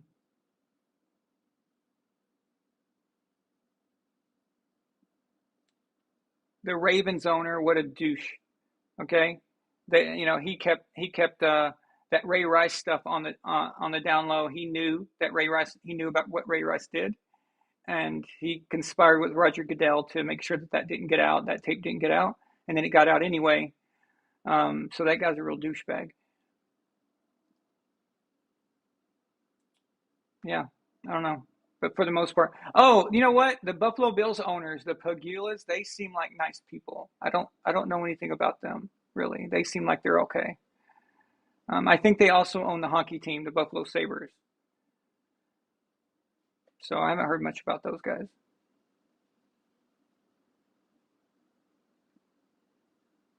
Let's see, the Jets owners, Woody Johnson. That's the Johnson and Johnson family. Um, as far as problems with the Jets themselves, like shady stuff within the league, we have a history with them. As far as on a personal level, I don't know much about him as far as being weird. Um, yeah, so I just don't think Dan Snyder is the only one. Is the point. I think that they're trying to get rid of him, possibly because he's right, because he has stuff on them. So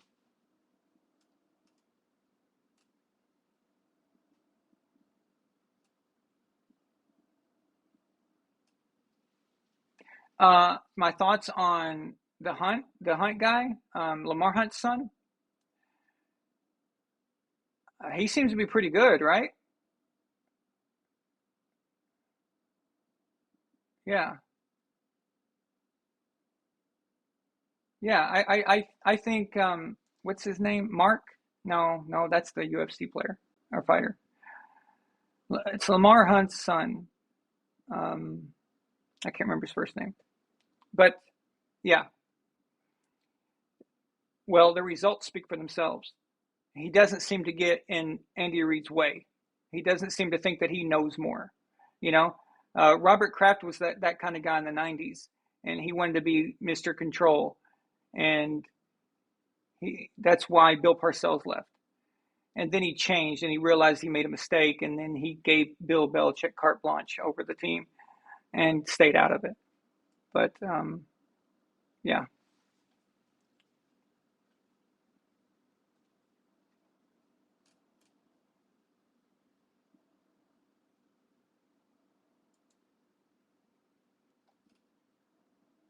Yeah, Kevin, Nightly Sinister. Mark Davis is a weird situation. He's the son of Al Davis.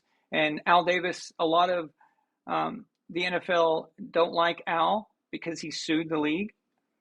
And there's been an ongoing like conspiracy that the NFL has it out for the Raiders. And of course, Mark inherits the team and they're in debt. They were in debt when he inherited it. So, which is crazy to me because the Raiders is a very marketable team. Very marketable, right, Milena? Like their clothes and stuff. Milena's made a comments about that. So, okay, guys, I'm just gonna leave for like 90 seconds, and then we'll work on the picks. Okay, so give me just one moment. Don't leave. All right. So be right back.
Okay, guys. Thank you for waiting. Some of y'all left. Damn it. All right. I know it's getting late, so I'll get this going.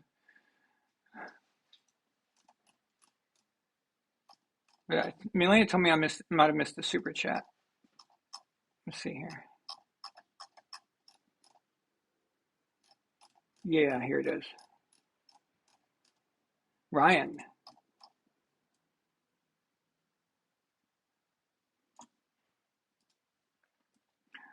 Ryan Dyer sends a $2 super chat. It says, I hate Stan Kroenke. I'm a St. Louis resident. Yeah, man. And I wish they were still in St. Louis. I preferred them as the St. Louis Rams. I just got used to it like that. And I think they're better off in St. Louis because they're cared about more. St. Louis is more passionate about the Rams being there than the people here in LA. They just won the Super Bowl and people still don't give a crap. You know? It's just, I don't know. It's weird. It's a weird thing. Thank you, Bloody Pleb. Thank you all you guys for staying. Thank you. I really appreciate it. Run for your lives. Jumps off the Gondor courtyard. Nice Lord of the Rings reference there, Nightly Sinister. By the way, Kevin, it's taken me nearly 10 months, but I'm almost done with Halo Infinite. I can only play it in certain pieces, and I can't play it for too long at a time, but I've almost got that done. It's good just to unwind and get my mind right. Speaking of the Cardinals, the Cardinals owner had some experience being around those people there. The Bidwells are notoriously cheap. Now the son, the one running it now, is not as bad as his father was. But a lot of these guys, their grandfathers and great grandfathers, when they started in the NFL back in the old days, they were gamblers and those type of people. So they're not exactly above being hardcore. It doesn't mean that the sins fall on the son. I'm not saying that. I'm just saying, though, that you have to understand that some of these family lines, they might find it totally okay to be douchebags. So I need a weapon. Yeah, well, Kevin, the son isn't as bad. But the father was notorious for being cheap, absolutely notorious. Like, people didn't want to be drafted to the Cardinals. They didn't want to deal with the Cardinals. It was like a known, very well-known thing. But the son seems to be not as bad, not so hardcore like his father. Okay, so let's take a look at the matchups.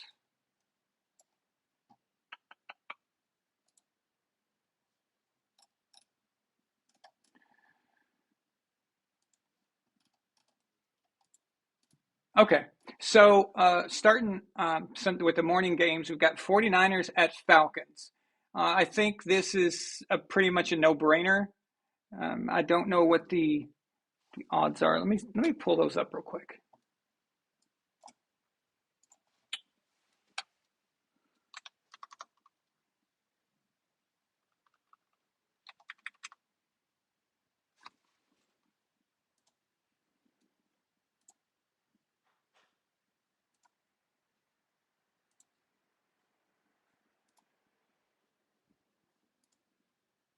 Okay, so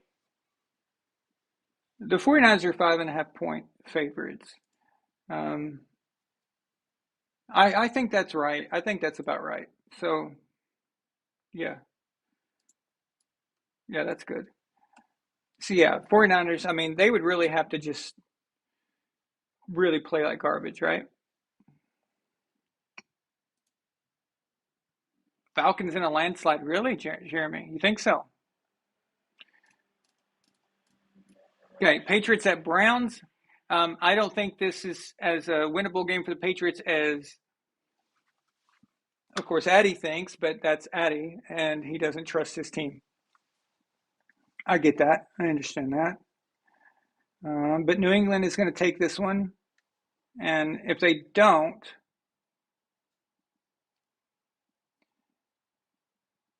it's going to annoy me because this is a chance to go 3-3, and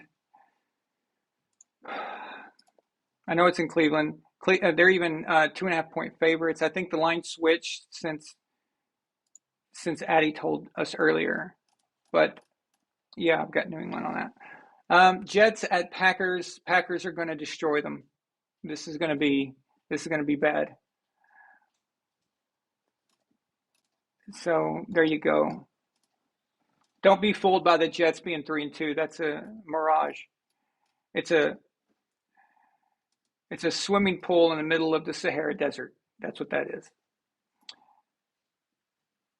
Jaguars at Colts. I like Indy. I like Indy for this one.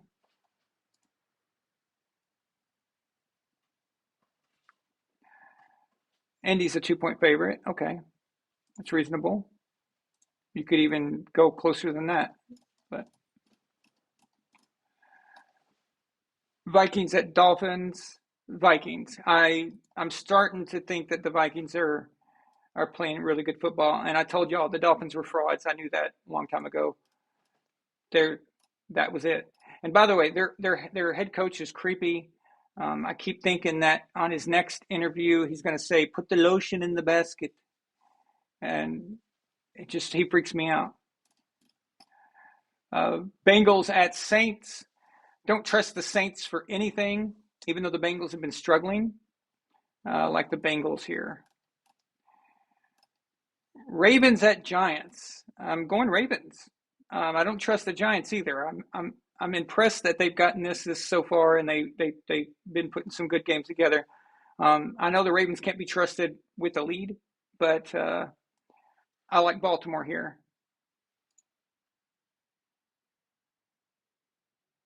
Baltimore are 6-point favorites, and I wouldn't make them 6-point favorites.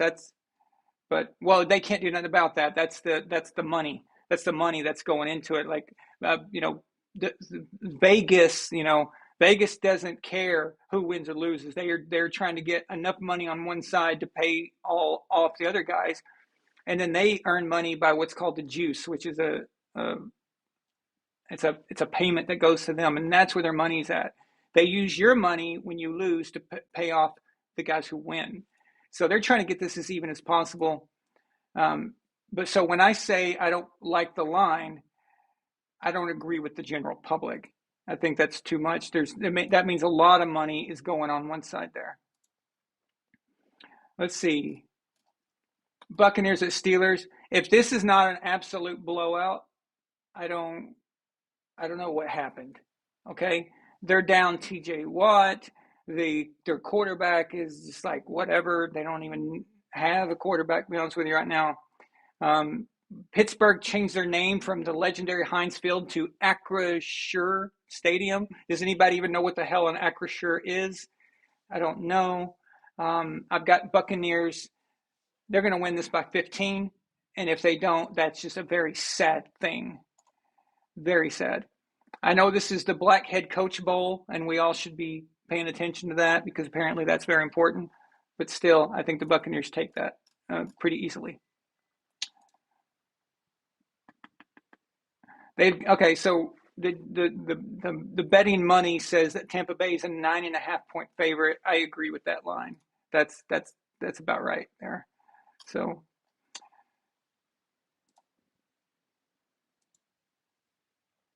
Panthers at Rams. The Rams should be able to take this pretty easily, even though they don't have help from the league. Okay, just messing around. But, well, kind of. Yeah.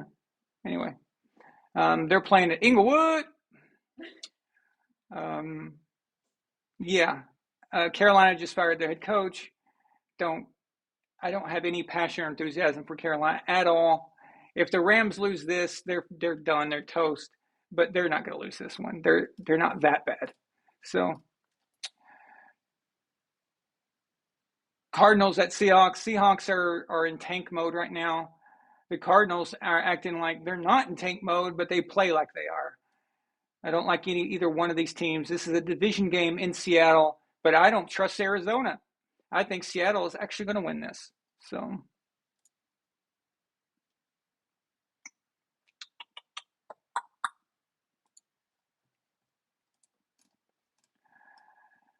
now, the real games, the big games. I mean, the big juggernaut games. How the Bills-Chiefs is not Sunday Night Football or Monday Night Football, I have no idea how this happened.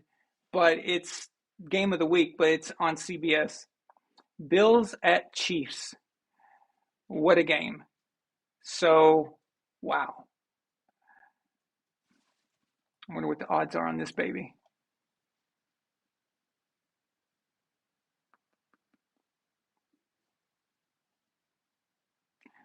They have Buffalo as the favorite, 2.5.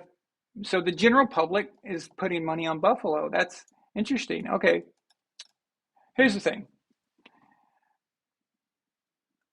The Bills have been really good, except for the Dolphins debacle. So you cannot lose a game where the opposing team gives you the ball back by punting the ball into the ass of his own player for a safety. Okay? You cannot lose a game like that. You just can't. But they did. Weird game.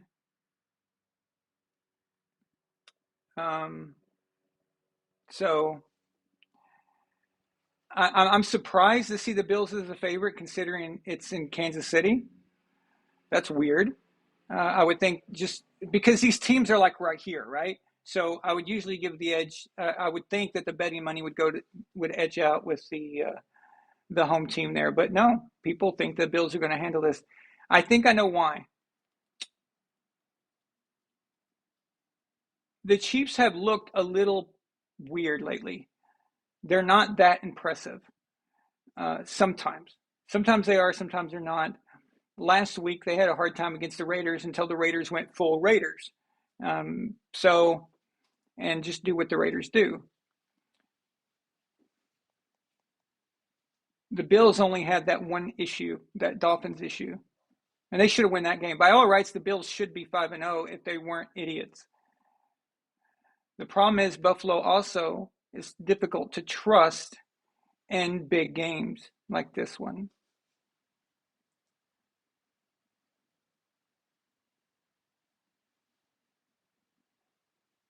Patrick Mahomes is better than any of those guys ever were. Ever were. Better than Josh Allen ever was. Yeah.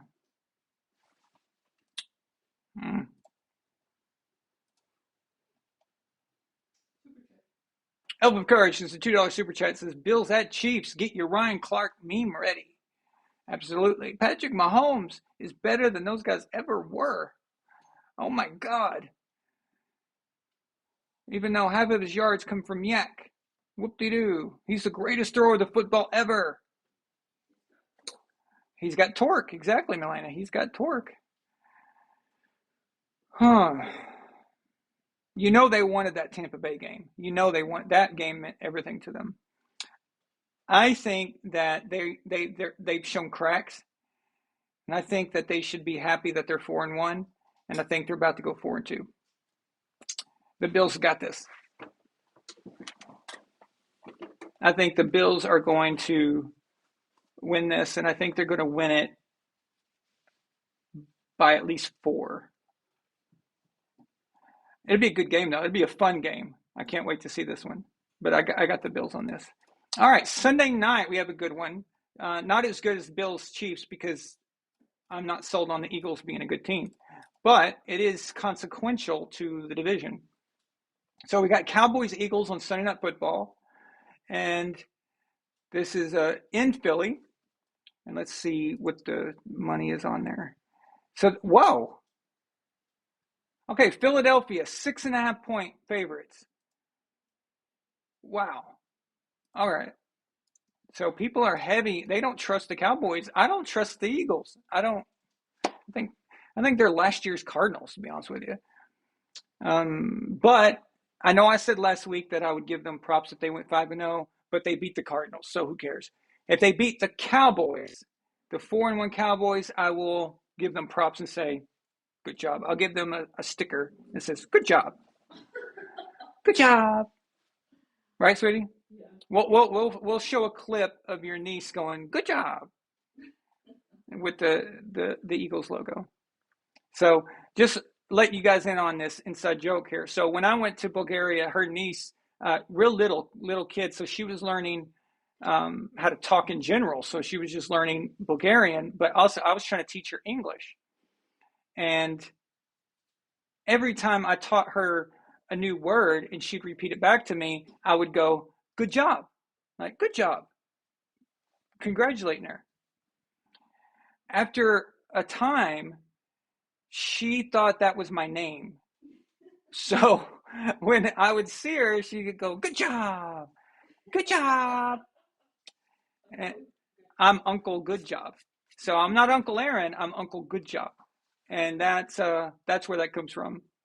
But I have plenty of videos of her going, good job, good job. So I'll tell the Eagles, I'll get the Eagles a good job. All right? From Antonia. Okay. Now, something about this game. I watched Skip and Shannon talk about this game. And you guys know that Skip is a big Cowboys fan. And Shannon's role is to talk crap about the anything that Skip likes. So Shannon takes the side of let's trash the Cowboys and let's trash Tom Brady and let's trash Michael Jordan, right? Because those are all Skip's trigger points there. So they're talking, and Shannon, of course, is talking out his ass. He's saying that Dak should be playing and all this stuff, right? Shannon has spent all these years trashing Dak and talking junk about him. Now, all of a sudden, he thinks that Dak should be the one playing. So I have my suspicions on why that is, but whatever. I don't think you should switch quarterbacks, and I know we covered this. Let Cooper Rush see what happens. Let's see what happens here. This is a good test. This is a good test to see if that grouping and what I was saying about the leadership and the trusting, let's see if that's a real thing or just kind of something that just happened. If he goes out there and lays an egg, doesn't play well, they get beat, then yeah, go back to Dak, and that's a no-brainer, right? But let's find out. Let's see what happens. And that's what I'm interested to see. I'm interested to see how this goes. I don't fully trust the Eagles yet, but I do like what I've seen from the Cowboys. So I'm really excited about this one. I'm really interested to find out. So I'm going Dallas. I know it's in Philly, but I'm going Dallas. All right, Monday Night Football. Oh, the Broncos again. So we have to watch that again. The fifth time, I think. Is this the fifth time we've had to watch Denver in primetime? Milena, did you see? I can't remove them. I have to go with you, and I don't want to. Oh, okay. Okay, gotcha. They just keep coming back. Need to ban the keyword Tinder. Tinder. Does that still exist? I don't know if that's the actual one. It's something that needs to be blacklisted as a keyword. I just can't do anything. Okay. Elf of Courage says a $5 super chat and says, "Good job." It has the little Shiba. Good job. Yeah, Con, good job. Thank you. I appreciate it. All right.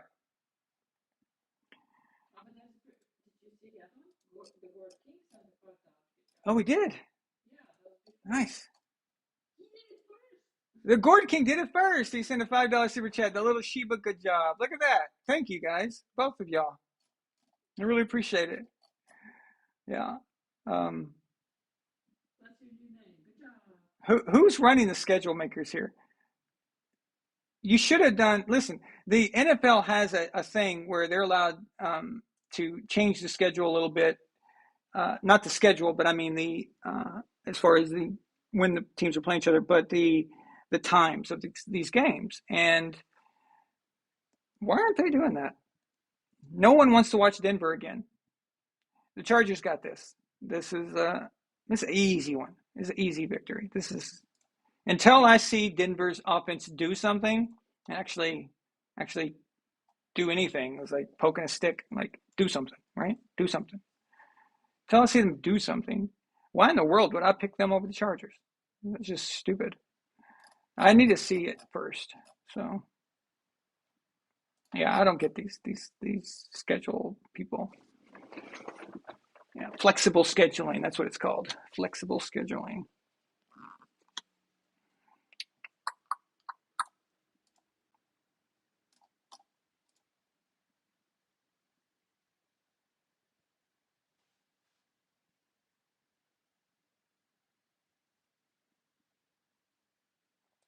So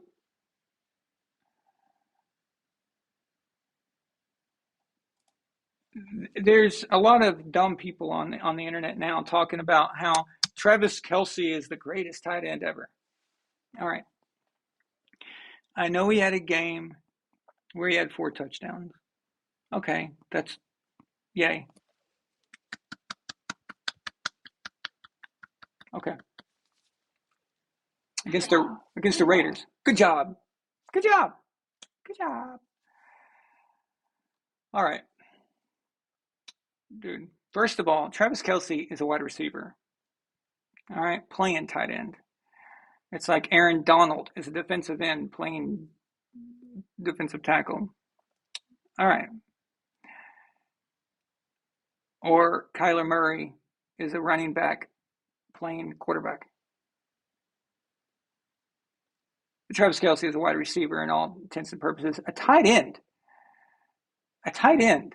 is a guy who can do all those things that Travis does, but can block.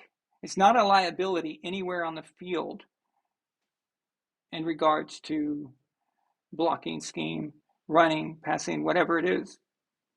That's the tight end's job. So you're taking just one aspect of what Gronk does and talking about Travis. Travis Kelce doesn't do the other side, the other part. So what is he? Rob Gronkowski is the most complete tight end that has ever played the game. Nobody has dominated the game in the field like he has. He is the football version of Shaquille O'Neal, the Lakers Shaquille O'Neal. Okay? Like, it just can't be stopped. You cannot do anything. He's pushing people. He's running and pushing them down with his, he's just, the guy is great. He was great on blocking, on special teams, for extra points, field goals, things like that. Excellent at that. Excellent run blocker. Excellent pass catcher, route runner. This guy is clutch. I can't believe we're even having to address this, but one stupid game against the Raiders, all right? And now, it's so weird how this stuff changes so quickly. And then I saw another guy talking about if Tom Brady didn't have these rings or whatever, he wouldn't be the GOAT. And they were taking things away from him and then adding things to Aaron Rodgers and said, what if this happened, and all this crap. Anyway, it's just a lot of fantasy stuff, but it's nuts.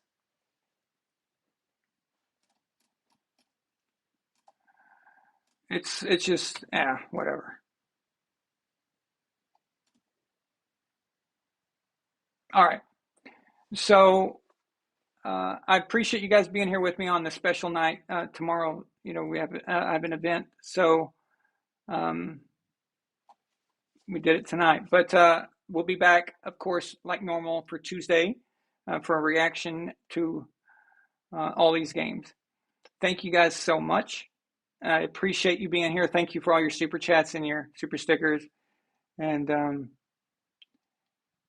have a great weekend. And let's have some good football, man. Hopefully. So remember to subscribe and click like. And if you want to be a member, that's also in the description in the bio. Appreciate you guys very much. Thank you and have a good night.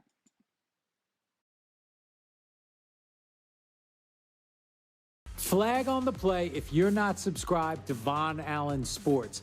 But once you are, we'll make it up to your team in the fourth quarter. You're watching Von Allen Sports, real and honest NFL analysis. Subscribe now and join the empire. Von Allen Sports, let's go.